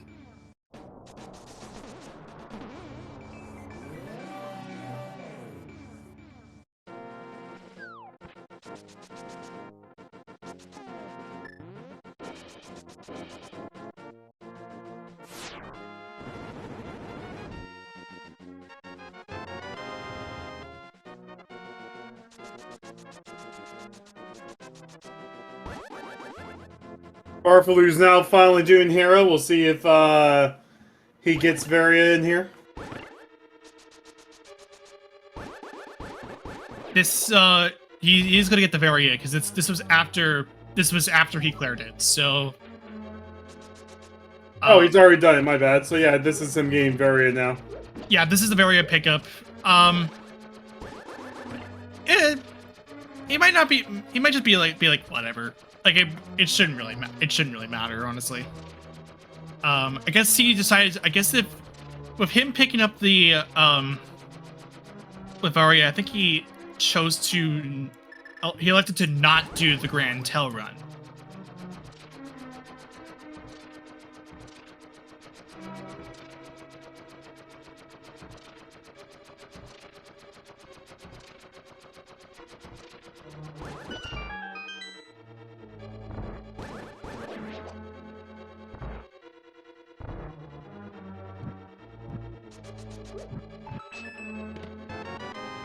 So there's the Varia suit for Farfalu. So now the decision to do Ridley is in plain sight for him.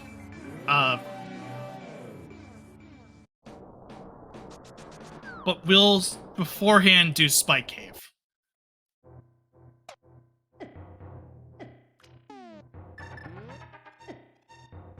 It has the Berta ready to deploy. Oh, great.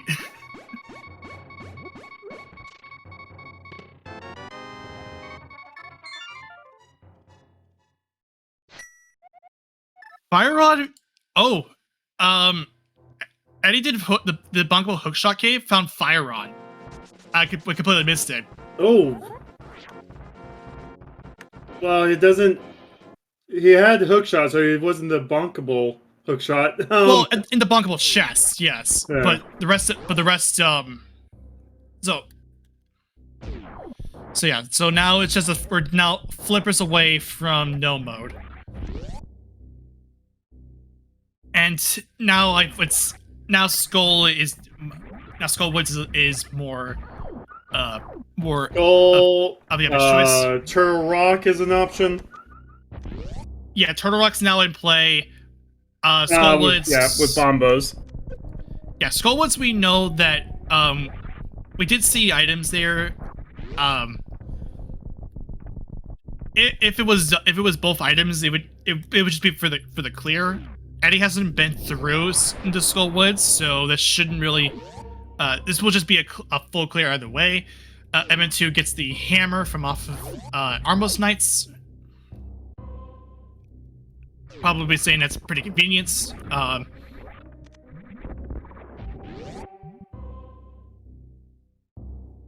yeah, now it's with that the play is to go into pod.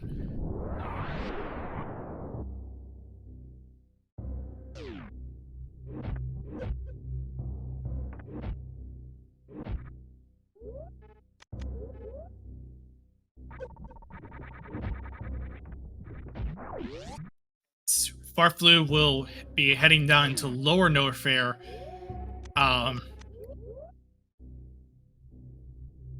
No, and that will mean a Ridley kill on the docket for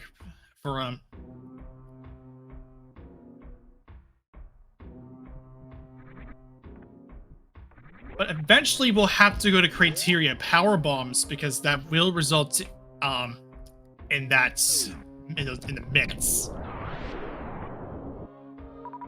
Because I believe Farflu was the one who got the glove, the other glove from Precious Missiles. Yeah. So both Scoopula and Farflu are missing Precious gloves. Yeah, but wait, Farflu didn't Farflu get the one from Precious? No, I mean, sorry, my bad. Scoopula's missing Precious, Farflu's missing criteria power bombs. Yeah. I just wanted to make sure that I try to get my facts straight.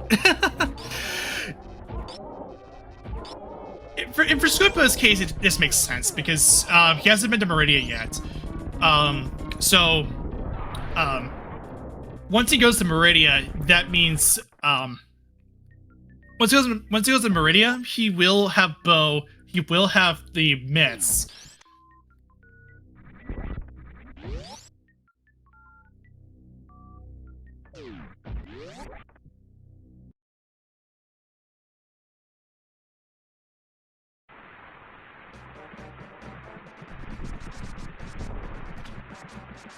And Eddie will head to Eastern Palace to go ahead and we'll head to the back of Eastern Palace to get the hammer. Farflu's going into Mire with silvers, the best feeling ever. Yeah, this is gonna be a nice clear for Farflu. Still, we'll have to get the hooks. We'll have to get hook shot. Oh, and that hook shot was Ridley escape. Ridley escape. Okay, yeah. So this is gonna be along the way. So this Mire clear will be along the way to Ridley escape.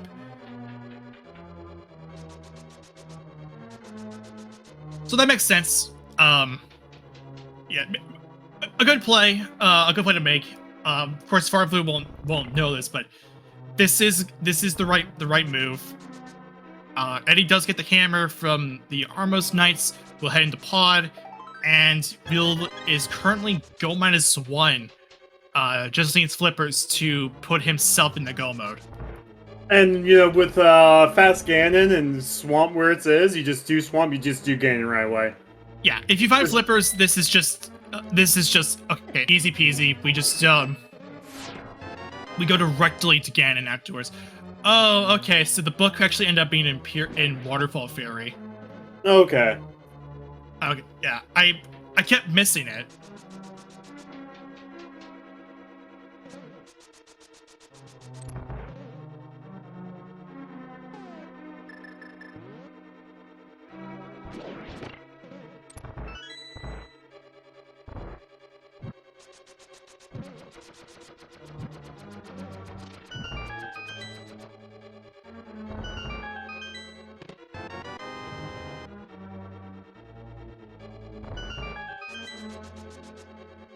Eddie with the hammer is now going to go and do pod, and then Nest Cartridge is doing pod now.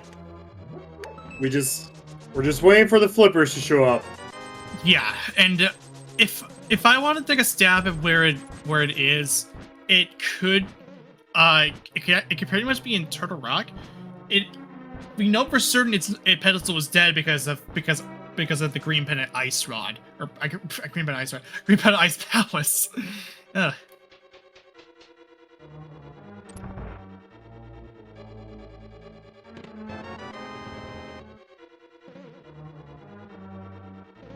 Farflu wanting to make making some decisions on what he wants to do here.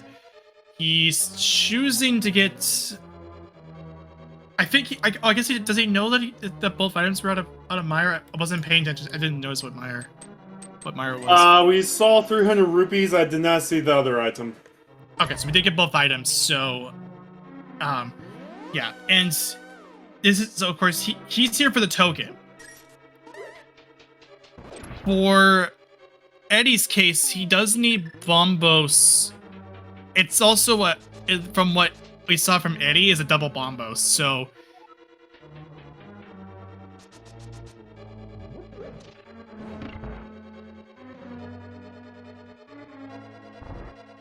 yeah, and the good thing for him is that Bombos is here in pod, so this will be a proper go -1 once that's done.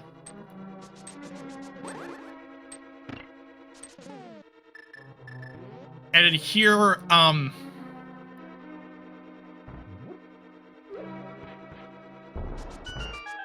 I think Turtle Rock might have to be the answer here. It most assuredly is. I mean, it's either that or the back of Thieves Town. It has to be one of those two. If we're definitely going to Turtle Rock after I would say after this is done. Just because we know this is a boss token. Eddie's gonna do the stair extension. Getting a little bullied by these hard hat beetles. Farflu is doing the most easiest fight in Link to the Past when you have silvers, which is quite a handful. But the more fun one, in my opinion, that being the Vidi fight. As I say that he got his boss token.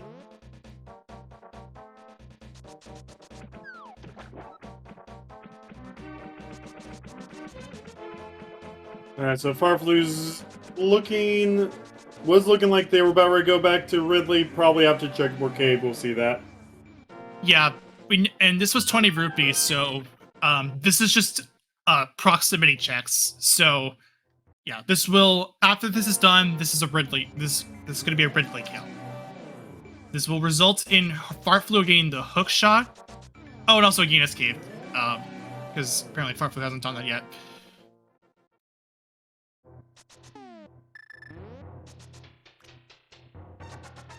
Yeah, and now with the Bombos being acquired for Eddie, that's now go -1.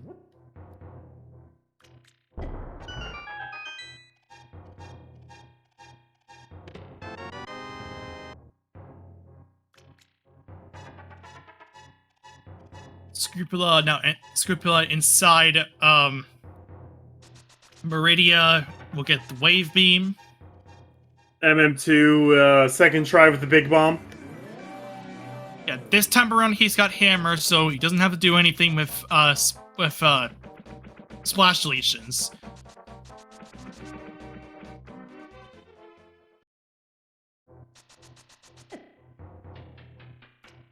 Oh yeah, boss tokens. So one of the more recent updates added the ability for Super Metroid bosses to have pendants and crystals, and Link to the Past dungeons can now have Super Metroid boss tokens. So when you pick up a boss token, it basically counts as if you had killed the boss that's necessary for Turian. For Turian. So in a 774 settings, you know, it could be an old dungeon siege for Zelda, but only one Super Metroid boss required. Yes. Because all three pendants could be in Super Metroid.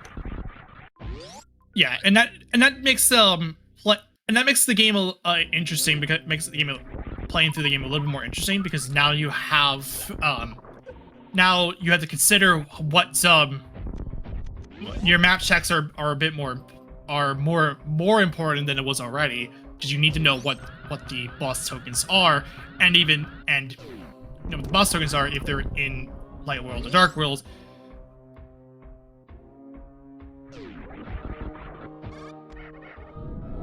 It's and some of the things that were already in like the later versions of Link to the in the current versions of Link to the Past randomizer, like fast Ganon, which is what we are playing on for this this rule set for the SpeedGaming Life qualifiers and for the tournament itself. Yeah, it just makes it, and a lot of those intricacies are now in play. So 7, and in case if you don't know what we're talking about when we're talking 774, 7 crystals to enter GT, 7 crystals to be able to defeat Ganon, and 4 boss tokens to open up Turian.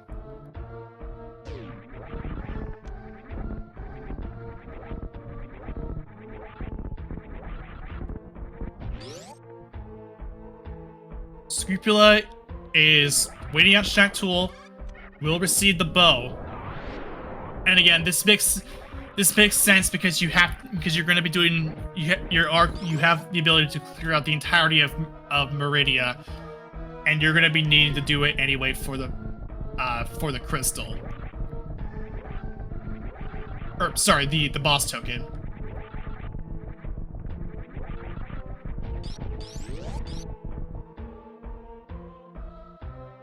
There's that bow for Scrupula right as Eddie picks up the crystal off a pod. It's already 6 crystals. 6 crystals for Eddie in total. Actually, 6 crystals for everyone but Scrupula right now. Everyone's missing out on the Swamp Palace crystal because we certainly find those flippers. Yeah, and I think MM2 might be the first one to do so because right now he's in position to open up Turtle Rock. He's in position to get that Fire Rod.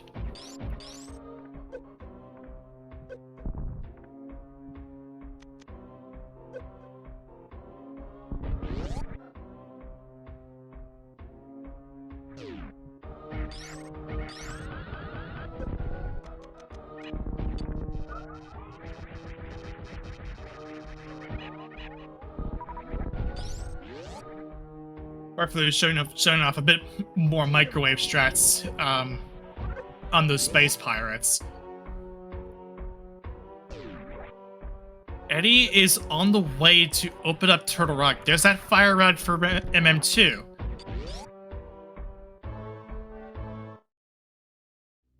This might actually be a close one. If it's in Turtle Rock, we might have a close one between Eddie and MM2. I mean, this is also something that could possibly just be in the back of Thieves Town and everyone's just going last location. Yeah, and that's something you don't, that if you're in Eddie or MM2's shoes, you're hoping you don't want to go into Thieves Town. But either way, both runners are going to have to clear this to clear out Turtle Rock because that's where one of the boss tokens is located. So yeah.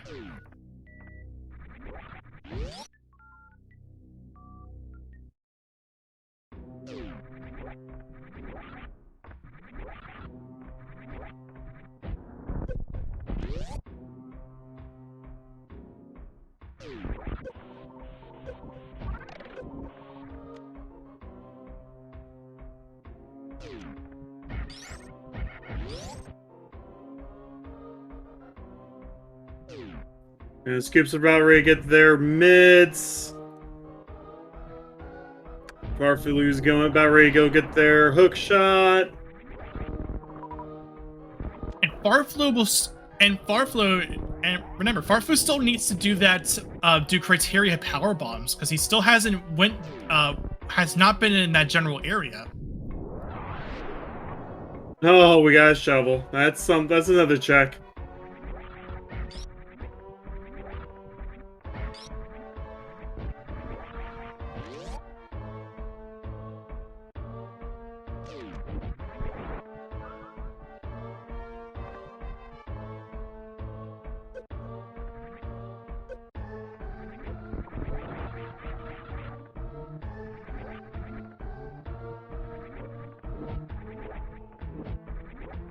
that shuffle could lead to the flippers as well.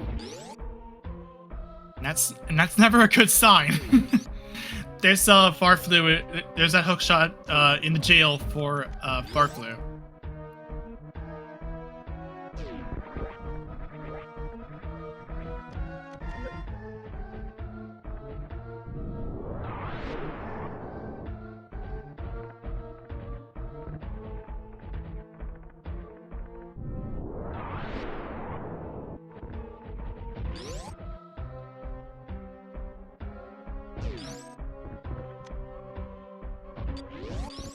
Pick up Scoopla, now waiting out the Cake of Love sequence, waiting for Dragon to show up. This will be another clear, and this one he is gonna do the microwave. He's gonna do the microwave strats.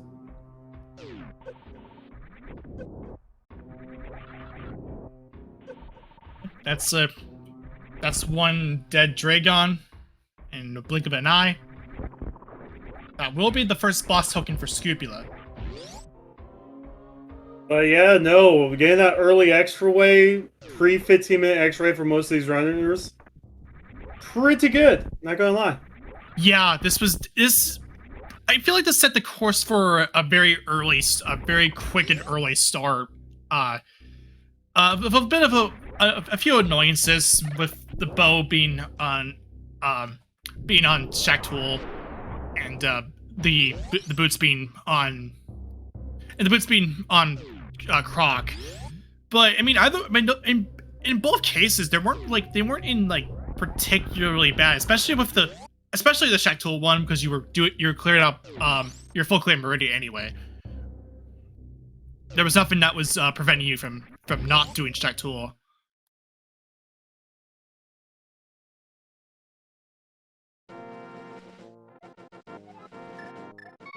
All right, Mimic Cave gives us a heart piece.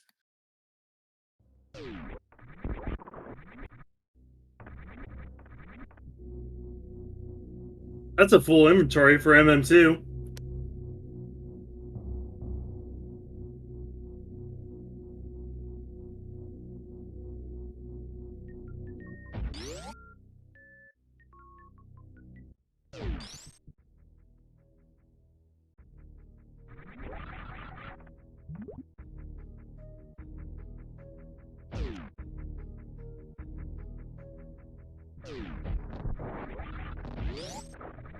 Crystal Roller Room is the key. It has to be the key in this case. Alright. 5 more checks left. 5 more checks left to go. If this has the flippers, we are looking at a race between Eddie and MM2. If it's not here, then it would have to be the Bag of Thieves Town. If not, a few overall checks.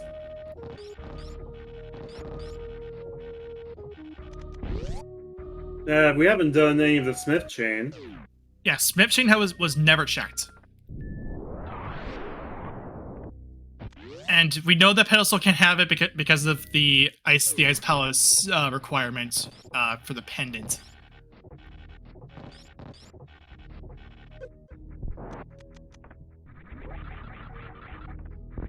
Okay, just got Trinex.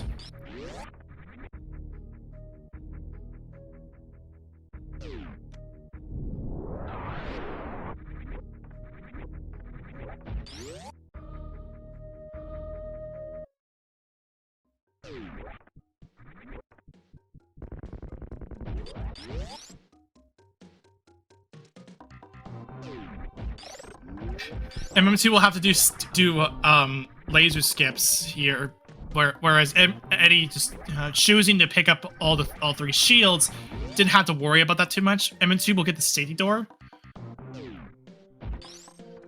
Eddie having a little bit of trouble with this firehead. And result of that being that the ice floor has been deployed.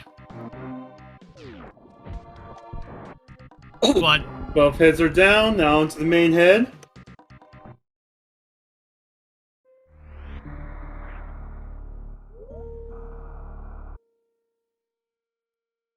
nice double spin to get that fight, the second phase all taken care of. No flippers. It's has to be Thieves Town SMZ3. It has to be one of those two. So skipping out on Thieves Town is a bad idea.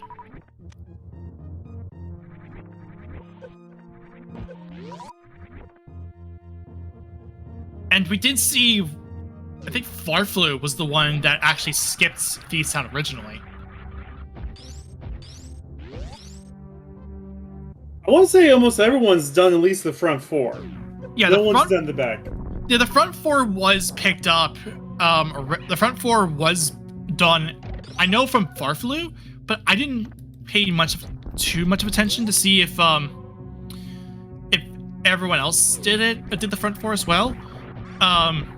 It wouldn't surprise me if they did, considering Pen Thieves Town is one of those dungeons where it's like, do you go do the first four, or do you do everything? You still have Shovel too, and that's something that's okay. I thought I was gonna say Eddie. It looked like when Eddie was double backing for it, I thought he was like, oh, he still has that Shovel. Yeah, there's only, and as Matt Ewok was pointing out in the chat, only one item was found in the front four.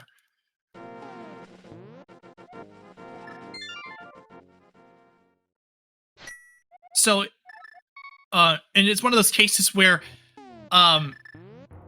if I was writing this and I found there was one item in the front four, I probably would have went to the back immediately.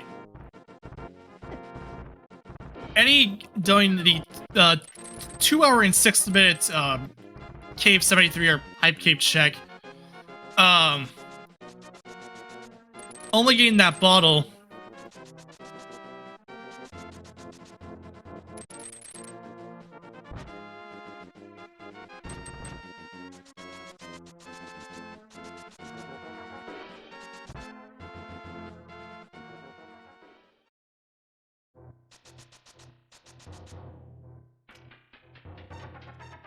Scoop's about to find their hammer.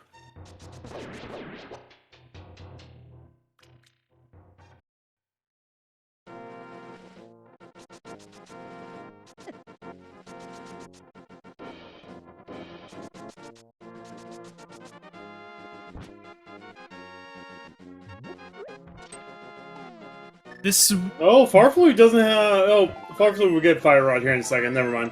Yeah, this is just so you can open the dungeon, and then you do Hookshot Cave to get the Fire Rod. A lot of I will say though, there have been a lot of convenience places for items, at least on the past side.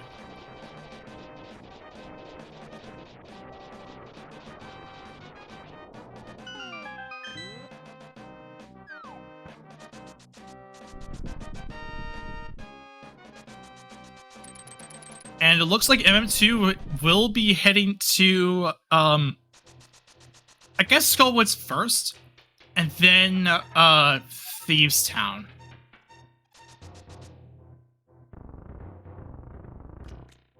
Oh, you want to know another idea? Ice Palace. Or no, wait, no, I can't. Never mind. I can't. Never mind. I can't. Yeah. I was gonna say, wait, I forgot. Oh wait, Ice Palace can't have it. Never mind. I caught myself like real right as I said there, man.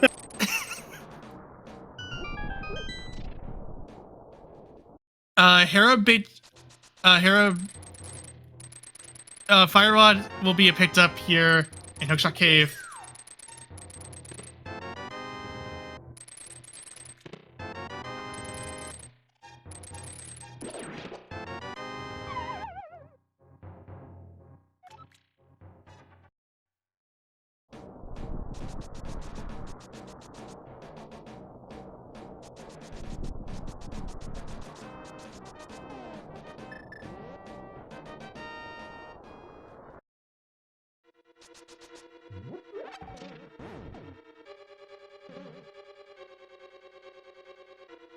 Yeah, so this is a Skull Woods clear.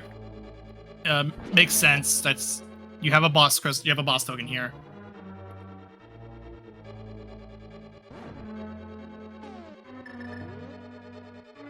And Eddie is gonna do the 2 hour and roughly 2 hour and 10 minutes Zora check for that E-tank.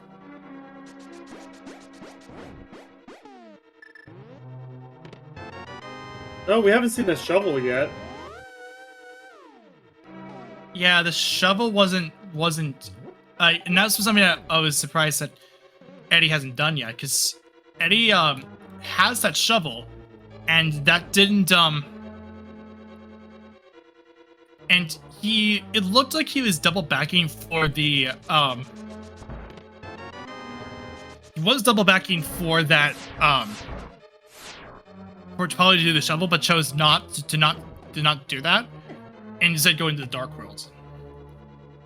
Skull Woods wasn't the answer. Okay, oh yeah, all you're here for is that boss token. No, there was an I am on Moth, but doesn't matter.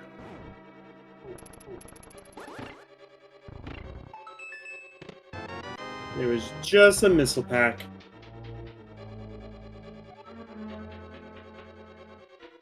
And yeah, the powder was off of the man underneath the bridge, so there's no way the flappers could show up on the magic bat.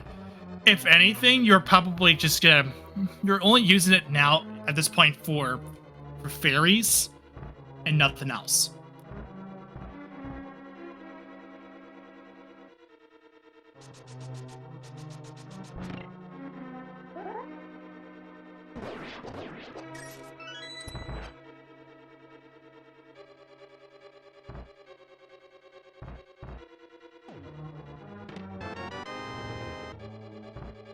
Cube's gonna go ahead and do pod. We'll find bombos in the basement. So yeah, no, it has to be Smith Chain or Thief Sound. You just go ahead and do Thief Sound now, then do Smith Chain after, and then you're in go mode.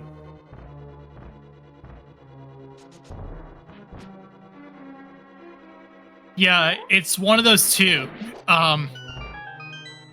Either it's the Back of Thieves or it's on that Smith Chain. And MM2 is the closest to getting there. Hopefully you did a variation of the Mimic Bio glitch on those Pokies. I have never seen that before.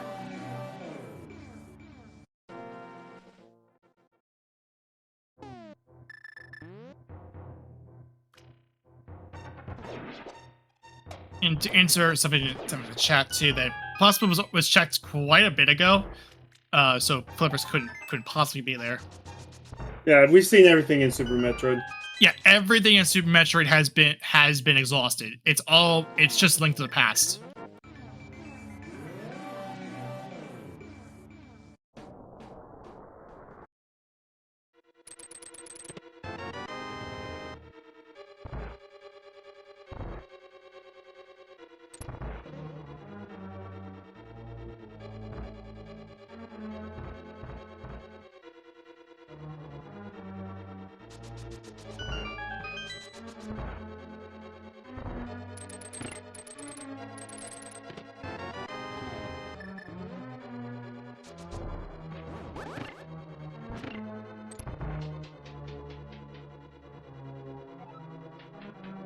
Looking like so this will be the Smith Chain first for MM2. Plus hammer pegs.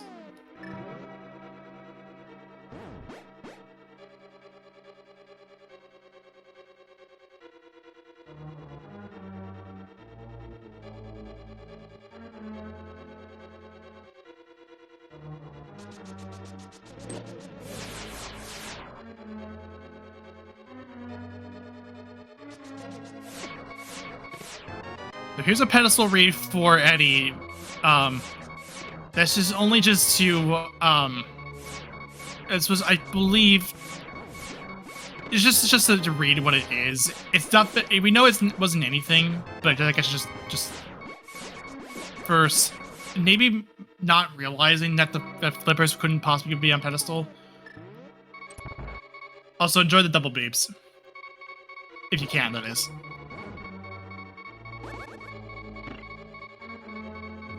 I have to do the purple chest, but we're still going to see what Bat has, even though Bat can't have flippers. Yeah, this is just so that just something you can do along the way, even if it doesn't mean anything. Or I see what he's doing, just so that he can Okay, that's actually pretty smart. He chose to he's just doing it as a I guess he kind of realized that no way it can't possibly be here. And then he just chose to bail out. Yeah, that was a lot of things you just said there. I know.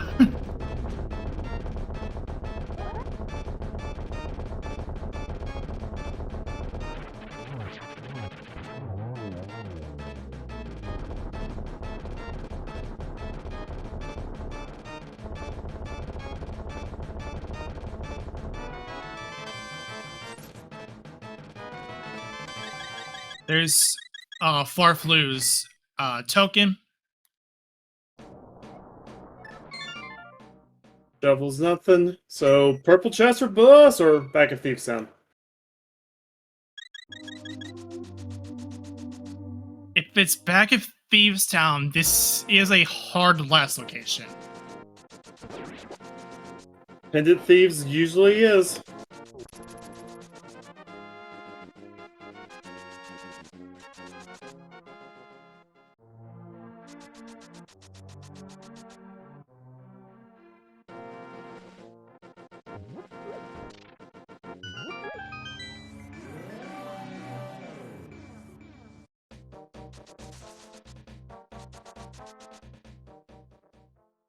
Thieves Town is Okay. Yeah, so yeah, this is a hard last location for MM2.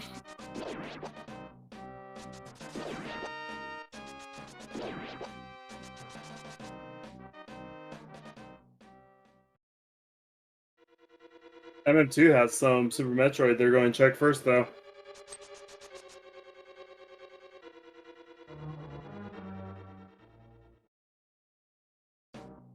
Don't forget, this is our first qualifier to our money tournament. $160 are current prize pool for SMZ3. Of course, you can make that bigger. You can still join in on the tournament. Yes. Yeah.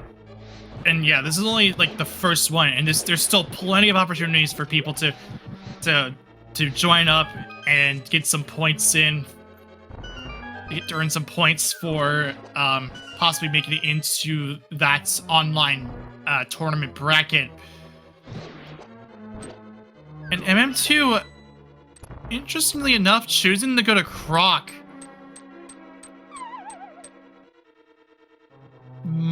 was probably thinking that Croc was the answer, and all it gives you is just the boots. It's nice to have, but not necessary. But, I mean, he doesn't know this. Flippers could be in pantry or cosign room. Right, yes. It's not there. Yes. And MM2 doesn't know this will be the case, but it, like, all he'll know is that the boots will be the only thing of note. But then after that, what I think he will have Desert. He has one check in Desert, which is his gold sword. Yeah, that'd be the gold sword. And then the Bonkrux, and then Bonkrux King's Tomb. But Eddie is now in Thieves Town.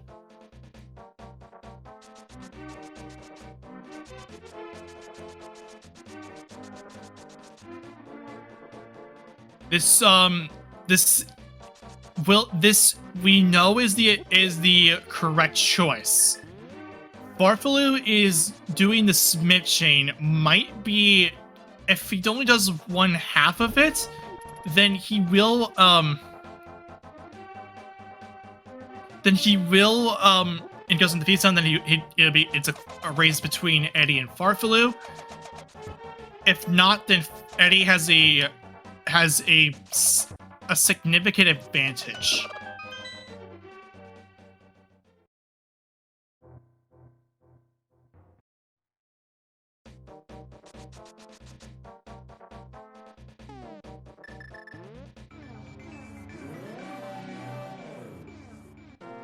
Yeah, there's not much else left in the game. We found our mails, our shields, our swords, our beams. I guess it'd be nice to know where Space Jump is. Yeah, it's at this point it's just so that it's just a thing that's nice to have, nothing too special.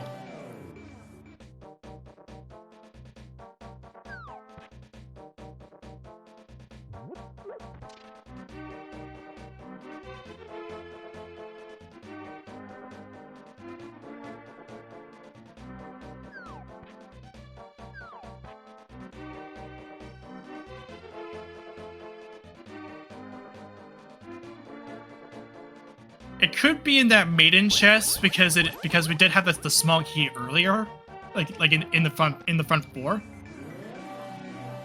It could be in Maiden, it could be in Big Chest, it could be on Blind itself. I mean, yeah, it's any of those three. I.e. the back of these. Yeah, it's back at Thieves Town. You know that this we know this is gonna be important. So yeah, and MM2 is he back? He's heading back to Lower Norfair for Meyer. It looks like.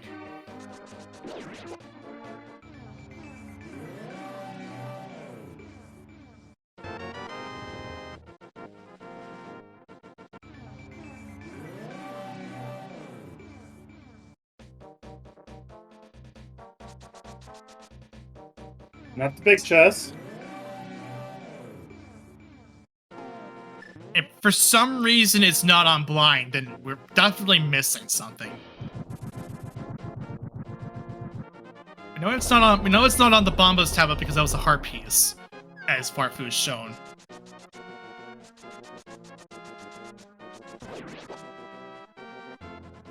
Yeah, just kill Blind. You would have had the seed done 30 minutes sooner.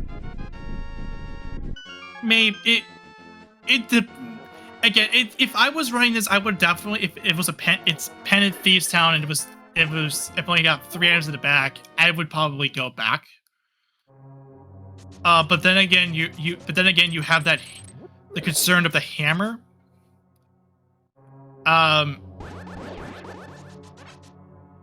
But there's flippers. That's the go mode. Yeah, that's the absolute last location at 2 hours 22. 35. Eddie's in go mode. All Eddie has to do now is just beat Swamp, then take Swamp to Pyramid.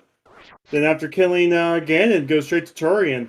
We have everything. Oh wait, nope, Meyer's a thing. We still need to go beat Meyer. So the route here is Swamp, kill Ganon, then go to Lower Norfair to do Meyer, and then after Meyer you come back into Lower Norfair to get the Turian.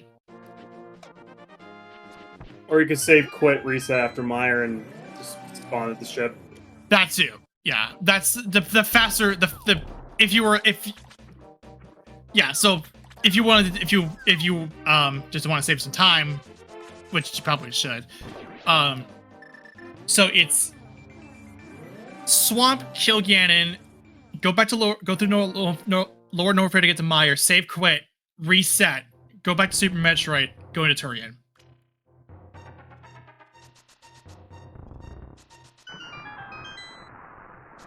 And that's basically the way it works, the way you go here.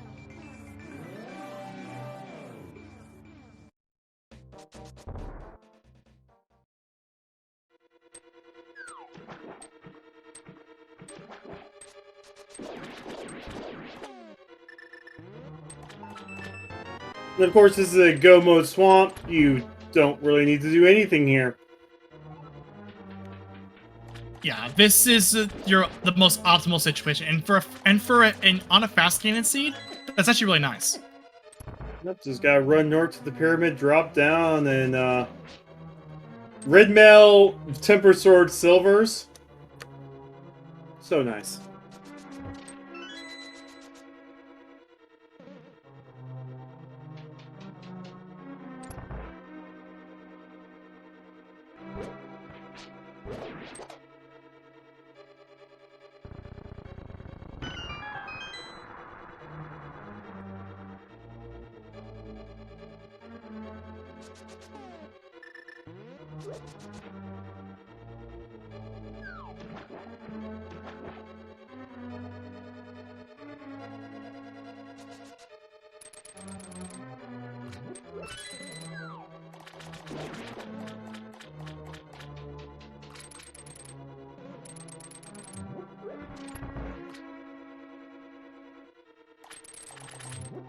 Farflu's on his way to get the flippers.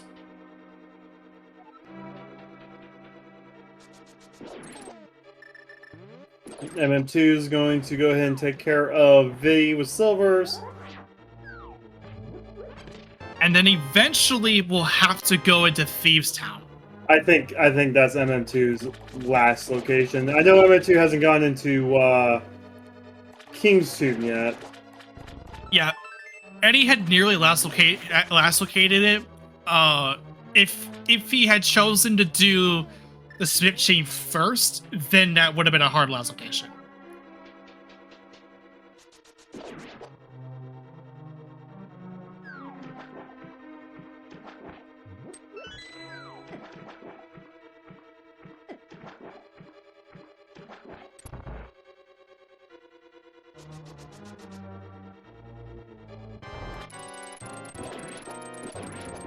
Good old stabby strategies on these puffs here.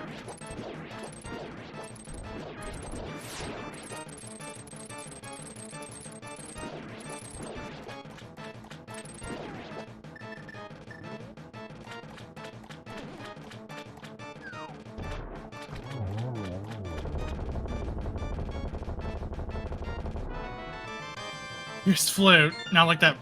Not like that's gonna be. Not like that's gonna do a whole lot. Actually, it does ready. Actually, no. You're right. Yeah. That's actually, Meyer. it routes Meyer. It routes in Meyer easily. But I think. So I guess the route is just activate Flute, do Meyer, and then just do Ganon, Mother Brain. Looks like, oh no, wait, no, you do spawn on the top of the pyramid after doing Ganon if you haven't beat the Mother Brain first, so it doesn't really matter how you do this.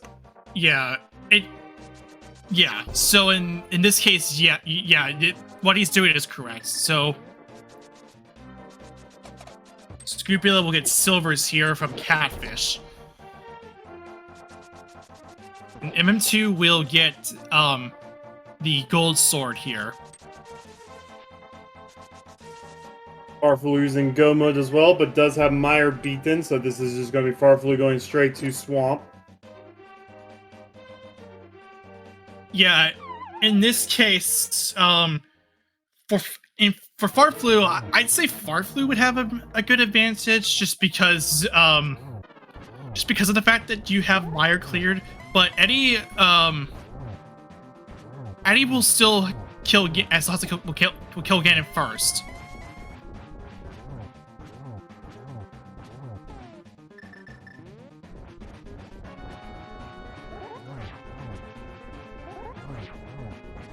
Got a good corner here.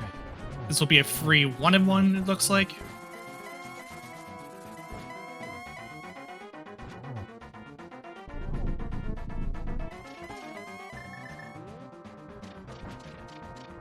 Or it was a 2-in-1, it looks like. I didn't miss this. I missed the other cycle, apparently.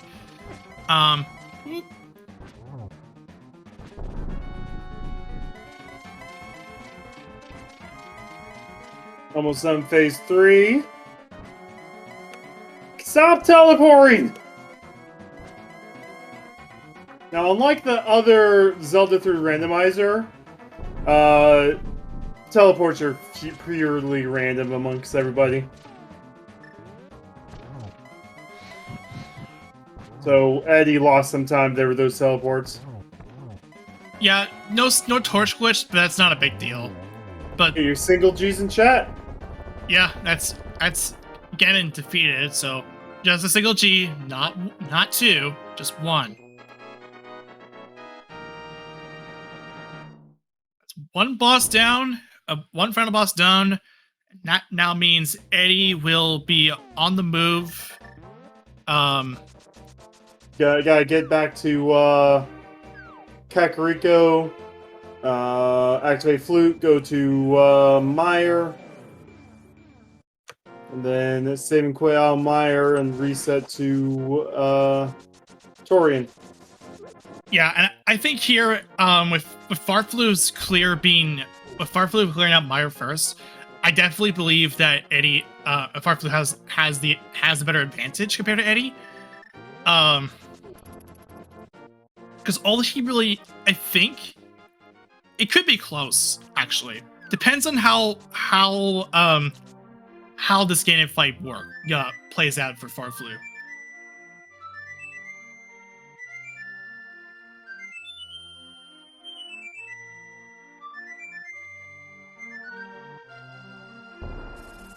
Right. Eddie has his duck.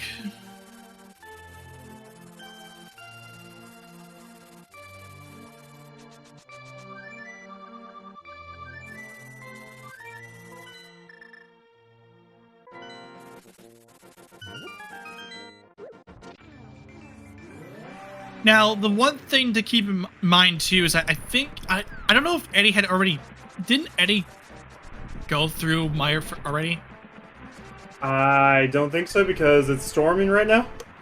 Oh, okay. So, Gotta find that map chest. Gotta get to that map chest to get the big key from it. Yeah. So this actually because Eddie is doing Meyer completely last and never went in. That does mean that he's gonna have to spend a bit of time going through Meyer.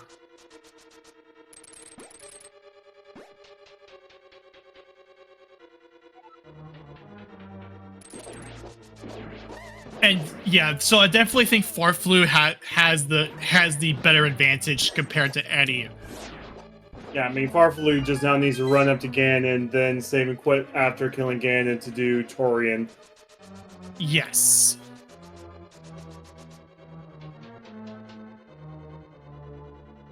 No, I'm pretty sure that Flippers and Thief Sound, that Bow and Shock tool, probably mess a lot of runners up to the seed.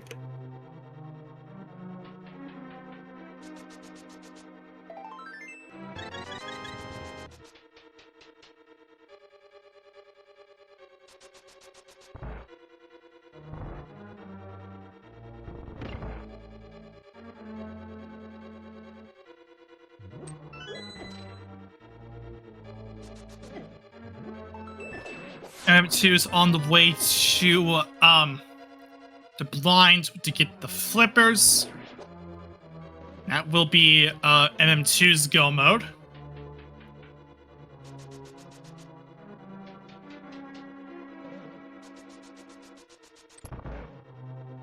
Farflu's dropping down to fight Ganon right now.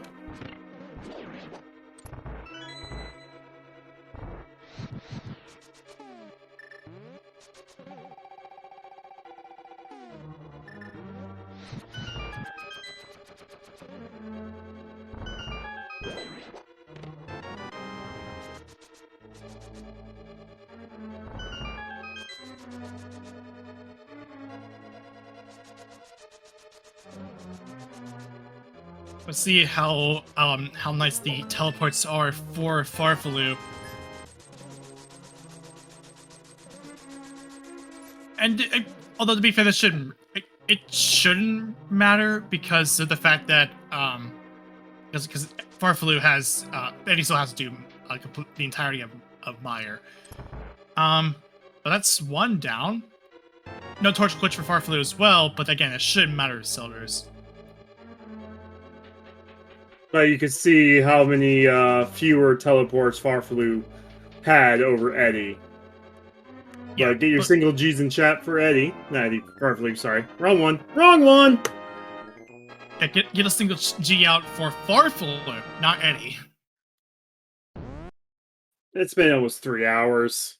Keep playing. Yeah, about two and a half hours. All right, so now Farfelu is in prime position to go ahead and finish this one out. He saves and quits so that he locks in that Ganon completion. And all he's got to do now is to complete Torian. Is to go down to Torian, defeat Mother Brain, and that is it.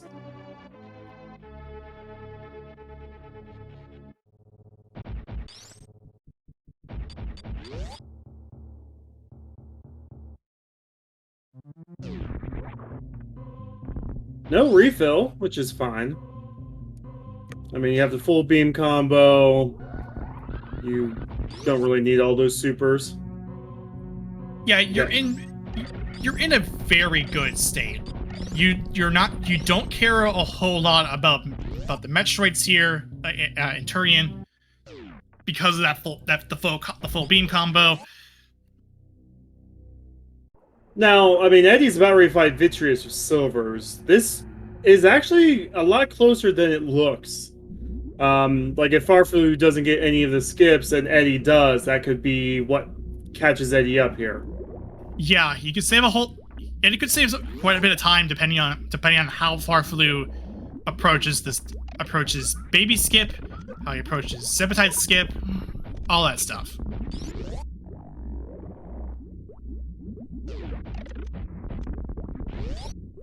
But Farfelu is not even looking at these Metroids. This is all muscle memory, killing all these Metroids before... Jeez. Yeah, this is just... But the fact that you had that full beat combo, this is just pretty much a cakewalk. You do not care at all. Yeah, Farfelu's made to Baby as Eddie is now going into Super Metroid. And yeah, this ends up being this could come down depending on how Eddie approaches Turian. This could be a separation of a minute or 3 minutes between these two runners.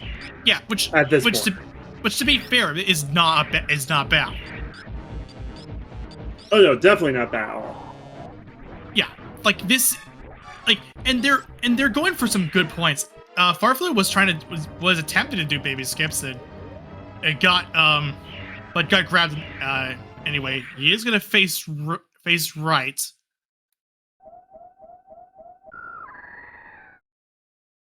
But that's that's 20 seconds Eddie can grab back if Eddie can do the baby skip.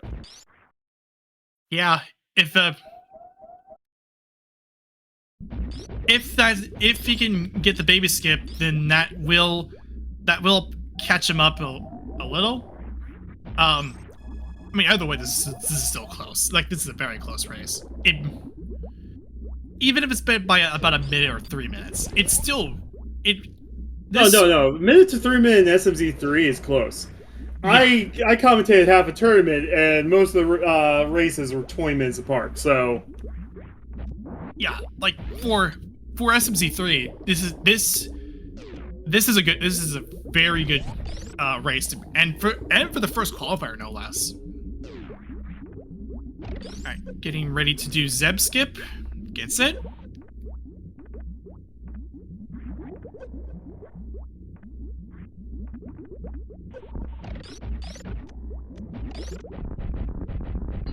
Alright, already working on phase 1. Phase 1 doesn't take too much to kill.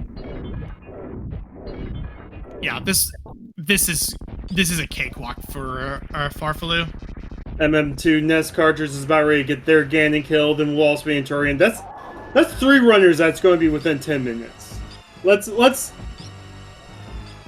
just good. Like, that means we did a good job picking our runners today for restream with how close this was. He's in good shape. Get Baby Skip, gets it.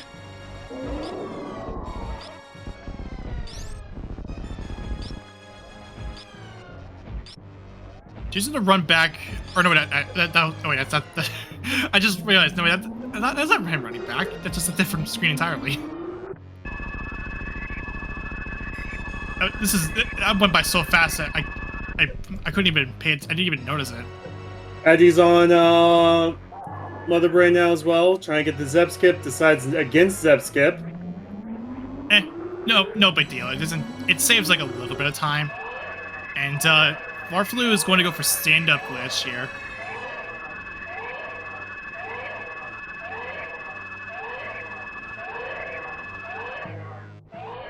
MM2's already on Ganon Phase 3.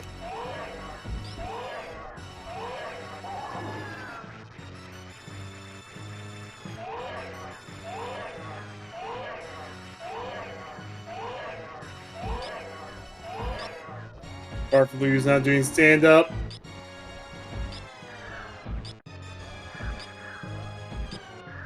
Oh, that was a fast Ganon teleport for MM2. Oh, yeah, he's got Torch Glitch. Yeah, but again, it doesn't really matter if you have silvers, so... I know, but I'm just saying, like, Eddie had, like, one hit of Phase 3. Ganon teleported almost 12 times. And I think MM2 only had, like, twice once. Yeah, single G out for MM2, though.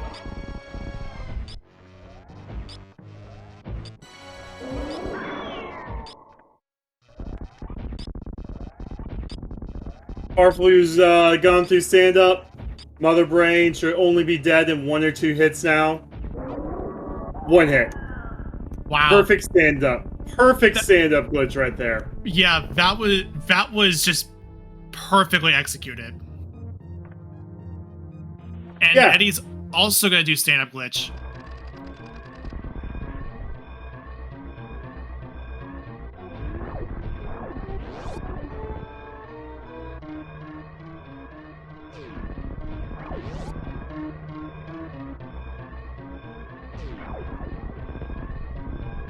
But of course, we gotta get out of Super Metroid and doing the classic escape sequence. Probably not saving the animals. Yeah, and if in a context of a qualifier, you just want to finish. You just want to finish, get the best time possible, and just rack up a lot of those points. I am going to petition for the next main tournament to be always save the animals, so you have to kill Ganon first always. Save the animals tournament. That would be pretty. That would be a fun a silly little tournament to do, where you're forced to do the complete opposite. Farflu missing some jumps here, but it's pretty fine. Skips the animals, of course. Yeah, and will be our first place finisher on Restream with an official race time GG time of 2 hours, 42 minutes, and 38 seconds. GG's in chat for Farflu. That is good enough for second place over 26 runners. First place was... Oh, go ahead. Asder got first place with a 2:35.13. And Eddie is looking good for third place here. Yeah, very well played by Farflu. And second place is nothing to shake a stick at. On a seed where where Shack was required for bow, which led to hammer on the Armos Knights. That is, and then a bit of trouble with which one has your go mode flippers. In the form of Bag of Blind having the flip, or Blind and Pendant Thieves Town having your flippers. Still a very solid result either way. Eddie's about ready to get second place on Restream. We're being joined by Farflu. If you don't mind, Farflu, give me just 1 second to call out Eddie's time. Because Eddie's going to be finishing third overall with an official... race time GG time of 2:43.59. That's less than 90 seconds, or just 91 seconds between our first and second place on Restream. That's how you know this was a good race. But GG's Farflu. Yeah, thanks. GG, Asder, and Eddie as well. Yeah, very solid race between you two, and yeah, like almost a minute 30 apart is very good. Also, here's Eddie in the booth. GG. GG. Yeah, no, super close race. Eddie kind of got a little screwed by Ganon teleporting 12 times for one hit. I thought that was standardized, but I guess not. I guess it's No, still it's not. random. No, Okay. no, it's standardized in the other one. Oh, I see. But Okay. there's not, because of how Total had to slap these two games together. There's no way to standardize the RNG for Aga 1 Gotcha. or either Aga. Aga 2 is also random for everyone. But yeah, or Ganon. Okay. Yeah, that's all right. No, but still, great race between the two of you guys. As you can kind of tell, I think everyone in last location's either bow or flippers. Yeah, the locations were. So I feel like I got pretty lucky. I assume that people also got in trouble with the Varia, unless everyone just decided to find that as well. I imagine some people might have considered just skipping the basement. I think that's where it was. But I tend to just be like really thorough because I'm not like super comfortable, I guess, with like skipping checks and whatnot. I have like a Super Metroid speedrunning background, so that's kind of like my crutch in SMZ3. So I tend to just kind of like check everything, and I try not to skip as much. So it might be a little inefficient, but it seemed to it worked really well for the seed, that's for sure. I mean, it's costs. It's like the whole cost fallacy thing. You spend 1 minute to do it now, or you waste 3 minutes later having to get back to that point. Yeah, I mean, I also got a little tripped up in Meridia because I'm actually a lot more familiar with the Z3 rando aspect, but I'm actually not that experienced in SM rando, so I had this idea of checking one sandpit and then like doing plasma and then like going back up the tube or whatnot, but then like I didn't have space jump and then I got confused if that was even faster, so I should have just checked, I probably should have just checked both sandpits before kind of doing all that, so it was pretty inefficient. yeah, no, that was awesome. So one of the things I think actually helped you guys quite a bit was both of you did the CWJ. Yeah. Oh yeah. Yeah, that was Yeah, really definitely. good. And then oh, go I ahead. was Sorry. feeling very good with finding gravity and speed this early, so well, most of my early game I was feeling pretty good until about 1 hour I didn't find any progression. Well, I'd like after finding both Speed Booster and Gravity, everyone was like, "Oh wait, must have been the required CWJ of the seed." And then MM2, who decided to go towards Kraid, finds that grappling hook and is like, "Oh, well." Yeah, at least I did not waste too much time. I think I got it third attempt or something like that. Oh no, I was saying, hey, there's multiple ways to pass this moat. Yeah, it could be required, but don't do more than 2 attempts on this. I definitely failed a few times, but my pride wouldn't let me not get across the moat, so. No, you guys did great. Yeah, anything else you guys want to plug? I'm pretty sure you guys are pretty solid with these times with the qualifier. Do you have to play in 2 of them? How does that work exactly? I believe you have to play 2. Anything after 2 won't get counted, but if you want to play in all 4, you can play in all 4. Okay, so is it like, does it take like the average of 2 scores, or is it just the best of your 2? Well, I don't know. I'm not running the tournament. I would assume it's the average of the 2, but again, I don't really know for certain. But either way, GG's out in the chat for MM2 NES cartridge. At 4th place overall, so you 3 on Restream was 2nd, 3rd, and 4th, which was insane. But that was a 248.39 for MM2. I'll go ahead and see 10 minutes into the future and let you know. June finished with a 254.24. Land Nation with a 256.26. Hydropower with a 256.48. Zimt with a 259.52. Bressingham with a 259.21. and Ace 0 for the 259.31. So 10 runners have finished already. But yeah, no, anything else you guys want to plug before we just talk about Scoopula here for a bit? I'll plug one thing. If anyone is interested in Vanilla SM, there is also a Vanilla 90% tournament for SGLIVE coming up this week. It's August 20th is the first day of qualifiers. So, if any of you enjoy Vanilla SM, go ahead and check that out as well. You're skilling V for the boss token. I think Scoop has also done TR, but not marked. It was, TR was completed. It wasn't marked yet. I think Scoop's also done Skullwoods. I'm not 100% on that one. Yeah, yeah, there's gonna be quite a number of tournaments for SpeedGaming Live 2022, both in person and online. Online starts at the end of September. Yeah, and of note, some of the stuff that that are going to be happening on the online one is the Time Spinner Randomizer.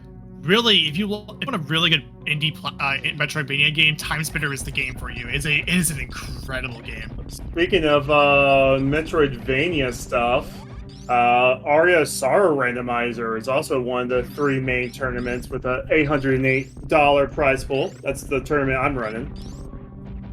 We are doing very beginner-friendly sayings, so if you want to get in on that, you still have time. We have Ocarina of Time Randomizer, Mystic Quest Randomizer, Symphony of the Night Randomizer. There is going to be a but basic Zelda 3 spoiler log tournament, Final Fantasy Randomizer. Oh, the prize pool for this one's only $80.08. If you want to see SMZ3 get a bigger bonus in a prize pool, you need to donate about $20 to get that up and bump Final Fantasy out of the middle tournaments. Yeah, during September, yeah, definitely want to keep out for that. But the one that's going to be at Hurden, Virginia, on site, that the Super Metroid Randomizer itself, just vanilla Super Metroid Randomizer, is currently up at a pool of $720. So no. Let me correct you. $1,220.33. Right. Yeah, it's the $500 bonus. Yeah. $500 bonus. Correct. Yeah. But right. But yeah, if you want to donate to get that prize pool of Super Metroid Randomizer, Super SMZ3 Combo Randomizer up to get some bonuses, now is your time to do it.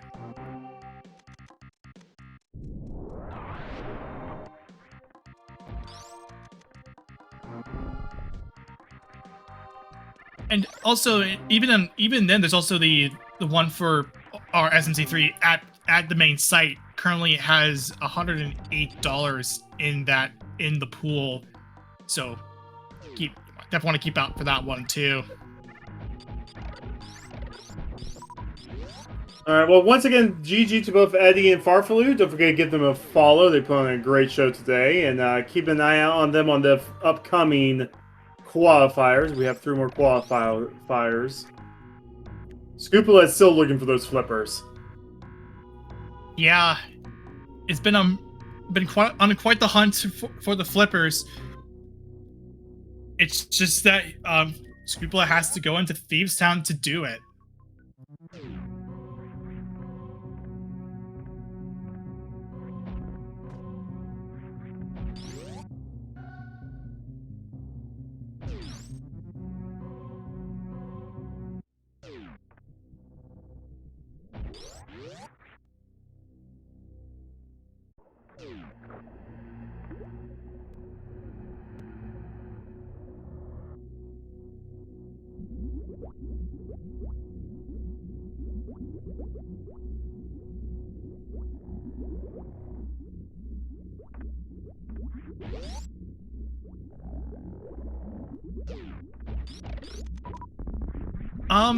While we're talking about it, like while Scrupula is on the hunt for stuff, for that flippers, I will go ahead and also look at the schedule for today, for Sunday, August 14th, in case anyone who's still watching live will want to know.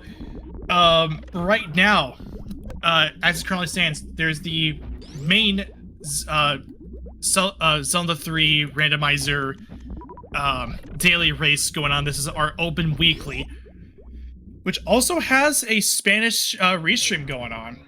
That's currently on the main SpeedGaming channel. It ended a little back. The casual boots tournament race around the 64, Josh Bittner and Ganon's Gone Wild had already concluded. That was on SpeedGaming 2, and soon to be at 7 p.m.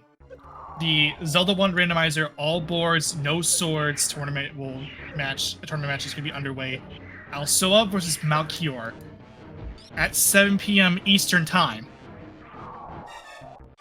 At 8 p.m. For SpeedGaming 1, the Star Wars Episode 1 Racer tournament is going back on. Metallica 5167 against Digital Unity. Quite a match as well. At the same time as that, on SpeedGaming 3 is Mario Golf Toadstool Tour, the 80% relay. You definitely want to, if you like some good old Mario Golf, definitely want to take a look at that. And on SpeedGaming 4, right around 9:30, all the way heading into the night, a couple more Zelda 1 randomizer stuff with its weekly race happening on SpeedGaming 4 at 9:30 Eastern, and then running concurrently is all boards no swords tournament right here on SpeedGaming 1 and 2, 10 p.m. So Scoop is going to go ahead and beat Mother Brain first, trying to figure out, like, you do this when you're trying to say, what did I miss? What am I missing where my flippers could be? Of course, you know, we all know that it's Thief Sound. He doesn't know that. So he's just sitting here like, did I skip something in Pod? Did I skip something in... Did I do a Spike Cave? That kind of thing. So that's what Scoop's doing right now. Yeah, and I get it. You've already cleared out. You have your boss tokens. You might as well clear this just to kind of figure out what's next. It's all the way in Thieves. It is all the way in Thieves Town. It's on blind, and that is your key to the kingdom to finish this one out. The nice benefit of killing Mother Brain first before Ganon is that you have pretty much all the time in the world to get through the escape.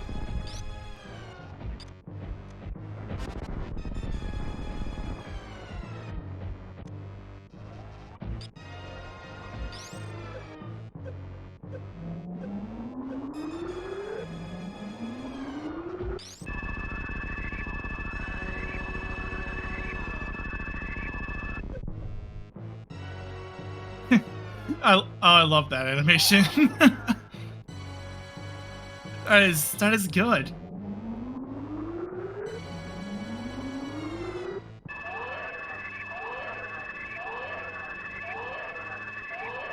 His disease. Sans be sleeping while he's He's about ready to get the final blow from the main protagonist from Undercell, killing him. in a genocide run, yes.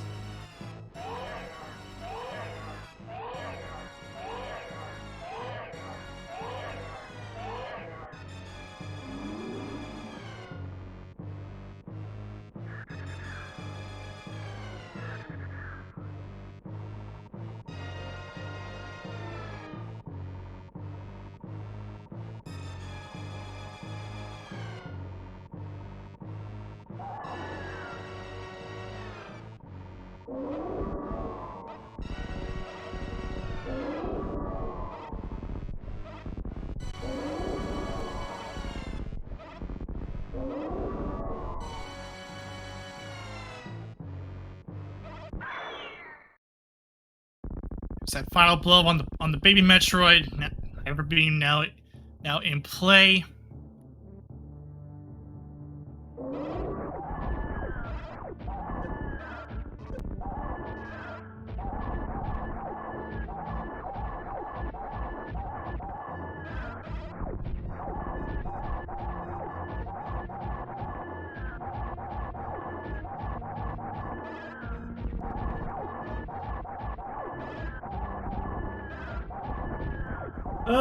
I guess I can drop some more finishers. At 11th place, we got Tony T. Young with a time of 3:04:53. Glove at 12th with a 3:05:51. Exactly 1 minute after that was Nitorific with a 3:06:51 and Ivan with a 3:09:31. Yeah. Again, this thing isn't too bad. The only the trouble, I think the trouble part is that if you decide to skip on Chateau, then you're in quite a bit of a trouble because that bow is required. Yeah. But this could also be one of those thieves where you did Thieves Out early and then you full cleared all of Ice, you full cleared all of Swamp and stuff like that, but we basically saw almost this entire scene except for Swamp and Ice, honestly. Yeah, all of Swamp and Ice were just exhausted. Also, single G out for Scrupula. That is a Mother Brain down.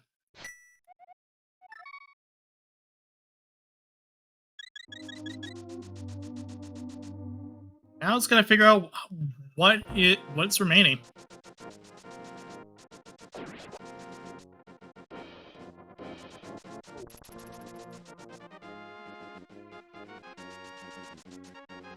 Okay, so Scrupula is heading over to the Village of Outcasts area.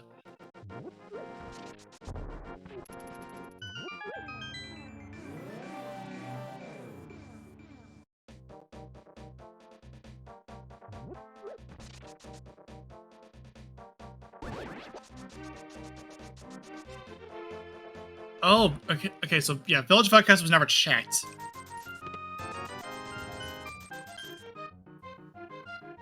Yeah, Scoop's probably going to get the flippers here and only just has to do Swamp and kill Ganon. Not too hard to do when you have gold swords, silvers, blah, blah, blah. Yeah, this shouldn't be too bad for him if he chooses to go in. There's that screw attack for Scrupula. Heading down. Okay, Smith Chain for Smith Chain, which is Dig Game? Right, yeah, because Dig Game first, because if you grab the Smith beforehand, you can't do it because you have a follower on you. With a time of 3:11:52, Devious RNG finished in 15th, and iCare finished with 16th at 3:12:23.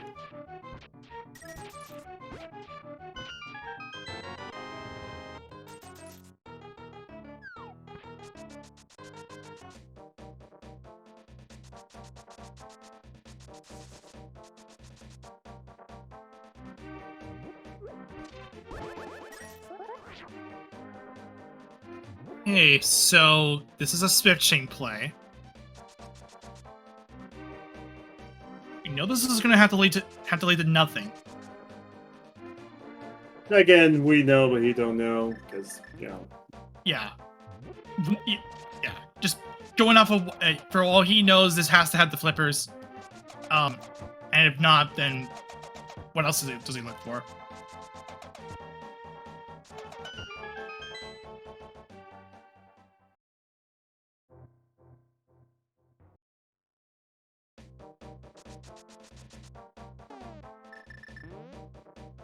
There has to be. I don't know what Scrupula's situation is that would result in having a lot of things available to him. it was like, and really, it was just like the race was all like the race was pretty close between Eddie, Farfaloo, and MM2. Almost forgot to drop the purple chest or picked up the smith. I'm gonna thread the needle a little bit to get the purple chest again. Judging by okay, so Scrupula is on the well. So you should help first and foremost. Right,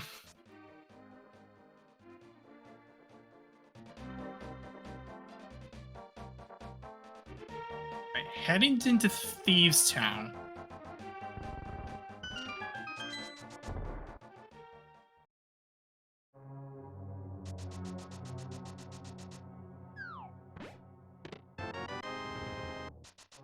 So, depending on, I think he may be more focused on getting the purple chest first, and then maybe heading back. Depending. You don't do Thieves Sound this late without doing all of it. Yeah, that's the thing. You don't do Thieves Sound while you have like the entirety of Thieves Sound while you have with this being late in the game.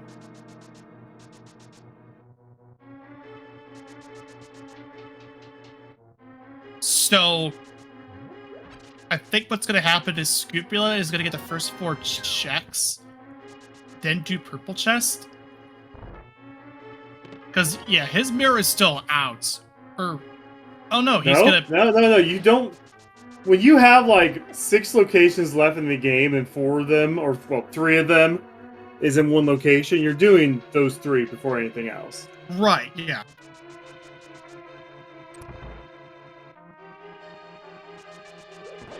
Yeah, it would. Yeah, you're right, because it is a foolish choice to just leave it alone, you know. So, yeah, this.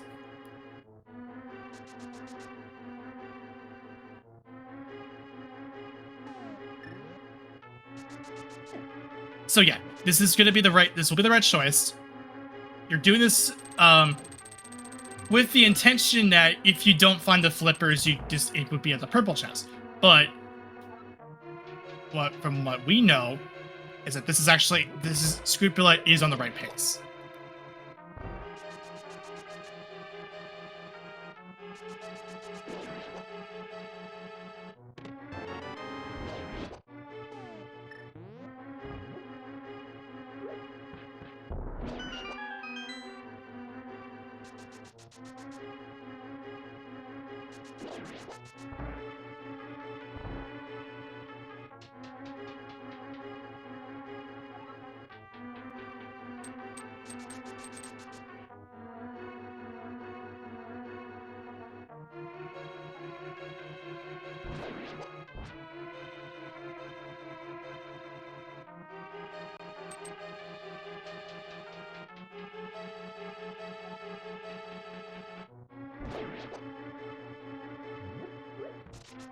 Yeah, Scrupula is definitely going to be finishing within the next 10 minutes or so after getting these flippers, because this is a go mode swap and just killing Ganon.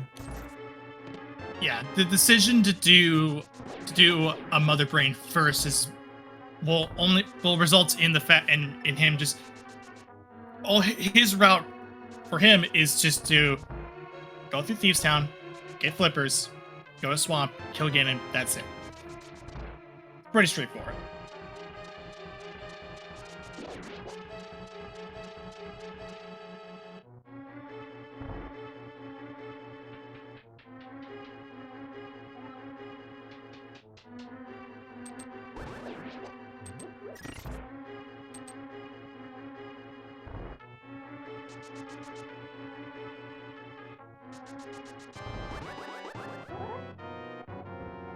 Alright. Line fight for Scrupula. No big deal at all. Hopefully he doesn't accidentally mirror here.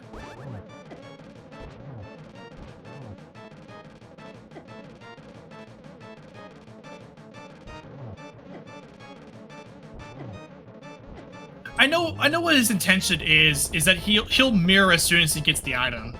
He doesn't care about the pendant.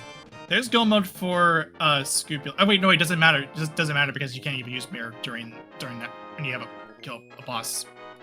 It would be a save and quit that would be the case, where you'd be able to save quit and just bail out from that part. All right, go mode at just under 310.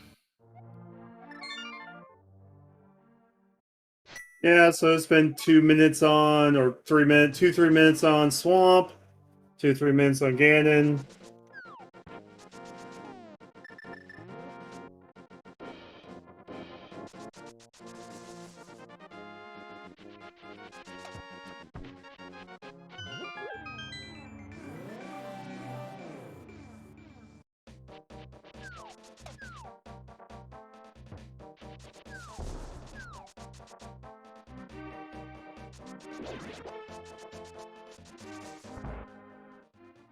Huh. I was gonna say, yeah, you have you're in go mode.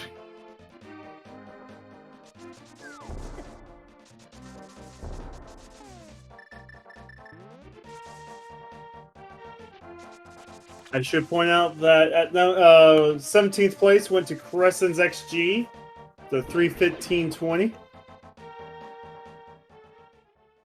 We did have 3 forfeits, so there are still 6 runners running right now.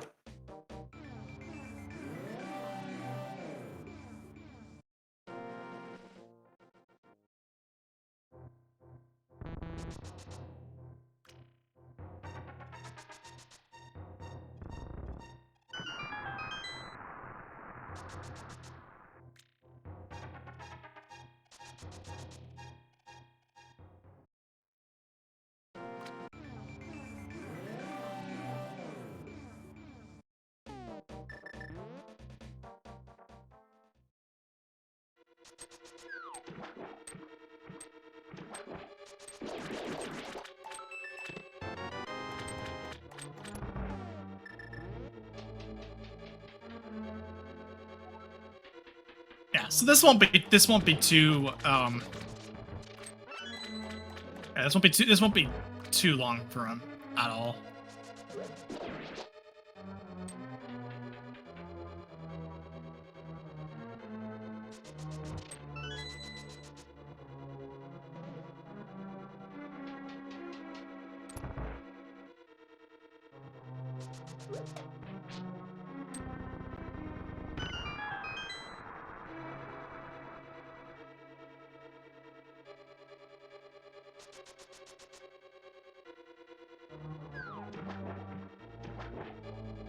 Gold Sword should be a quick fight against Argus as well. Yeah, if you can pull out the machine gun strat here, then you're good. Or the zero cycle Argus, whatever you want to call it.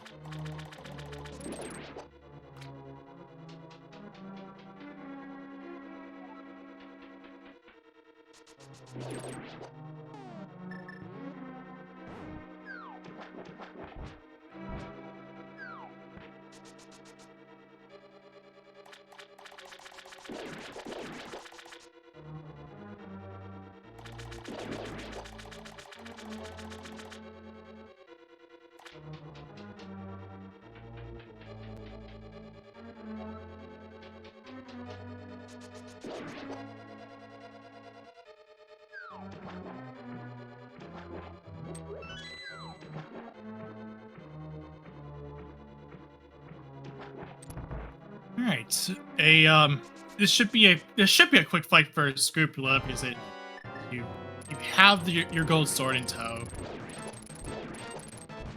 Looking like he's just gonna go ahead and do it normally and not just go for any zero cycle Argus here.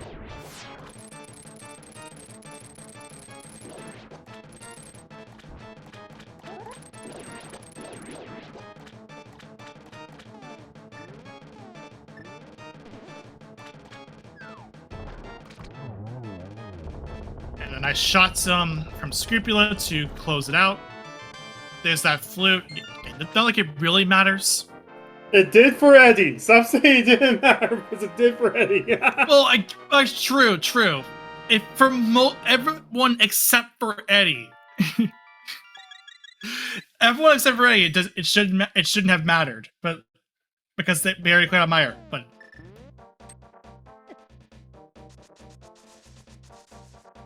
now Scoop's going to have a fast fight against Ganon.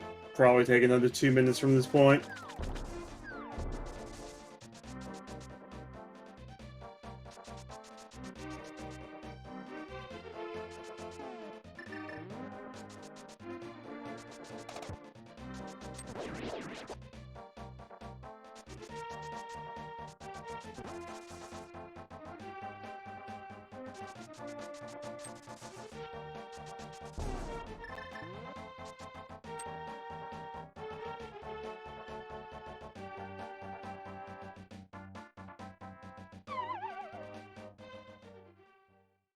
Alright, jumping into that Ganon fight. We'll have an easy fight ahead of him with that gold sword.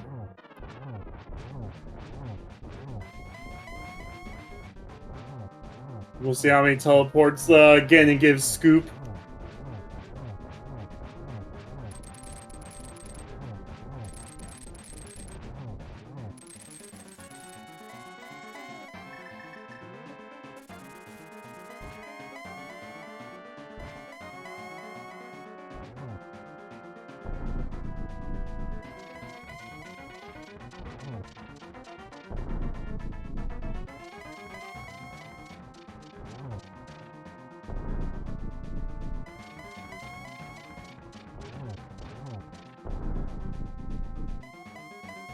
Wow. So Ganon really just hated Eddie this seed. Yeah, that. Yeah, that's pretty unfortunate RNG for Eddie, but still finishes out with a pretty good time. And one of the again, no torch glitch, but again, doesn't really matter. But, all right, get your GGs in chat for Scoop. It's going to finish 18th overall. We'll finish this out with an official race time of 3 hours, 17 minutes, and 14 seconds. 19th was given to Il Silveria with a 3:22.57. And there's still 4 runners left as we have finished with our main 4. Yeah, and again, if you wanted to help bring the online tournament up to bring that prize pool up, definitely want to do so now. Hey, Scoop. Hey, Scoopula. Yeah. GG's, man. How do you feel after that seed? It's fine till you know when. So I'd like to hear it from somebody. I guess we're going to do the usual tournament rules and not chat until the race is over, but we're in here, so. Yeah, I mean. Why do you do pen and blind? That's the thing, yeah. It's one of those. I've said this numerous times that not just on SMZ3, but on Link to the Past. It's Pen and Thieves Town is one of those things where you either do the first 4 or you full clear it. It's really tough it's a really tough decision to make at that moment. And in the moment when if you're late to it, then it feels especially worse. So well, I didn't do it at all, and when we start running out of checks, I'm like, and I purposely skipped plasma after the mushroom, and I'm like, there it is, it's got to be there, but no. So I'm not a loss, but yeah, no, and it's nothing against you. It's just that's where the randomizer decided to put it that time around, and I understand that runners like to have a meta, which works 75% of the time, but when the randomizer goes against that meta, it goes against that meta. All 4 runners last location, that flippers. So. Well, then what? I don't know. I felt like I was moving all right, so something obviously screwed me up. Was how many people got to very on time? Not sure on that one. Your early dip of Hyrule put you behind early. And I think that's probably... Oh, I don't think anyone else did Hyrule in the 4 restreams here. Oh, what is that? Hyrule. Yeah. there was nothing in Hyrule, and I know you did that while everyone else was doing their South Shores and early checks of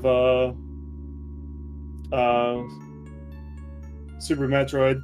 Far For You and Eddie did CWJ within their first like 4 tries. Okay, that would probably explain a few of them. Yeah. No, honestly, this if anyone in this run would have had like the routing that Farfalu or Eddie did, and then decided to do Thief Sound the first time they were in Village of Outcast, this seed was an easy like 211, 212. Yeah. Yeah. So it's like I had to have just missed it. I figured, but yeah, I guess the CWJ probably account for some of that. But yeah, no, I mean you still did great. It just was unfortunate with the items were this time around. Like if Flippers was in Hyrule Dungeon, then you would have had a 30-minute head start on everyone else because no one did it at all. Not that I'm thinking about it. Oh, you're the castle. I get it now. Yeah. I call the front of it Hyrule Dungeon because that's what it is, and then the back is the sewers to the back of the escape. You get burned there and arrow a lot, so I guess that one's mine, and Thieves Town is everybody else's. Is what it is. So I guess I'll qualify at some point to get beat on come October or whatever. We'll see. It's one of 2. But I'm gonna scoot. Thanks for hanging. All right, have a good one. And that will do it for us. Yeah, give every one of our runners a follow. Scrupula, Eddie, Farfalu, and MM2 Nest Cartridge. They put on an incredible performance for everyone. Our trackers for today were Matt Ewok Herd and Sanders316. Give them a follow as well. I'm Professor Renner. Joining me was Kachiri. That will give us a follow as well. And I don't have anything else to say. You can go ahead and lead us off here. I mean, I guess we'll see you guys next mission, and may the Triforce be with all you guys. Also, don't forget to follow all the SpeedGaming channels and keep an eye on SpeedGaming Live. We have a lot of qualifiers coming your way over the next few weeks, so keep an eye on that. Yep. All right. Take it easy, everybody. Have a good rest of your day or wherever you are.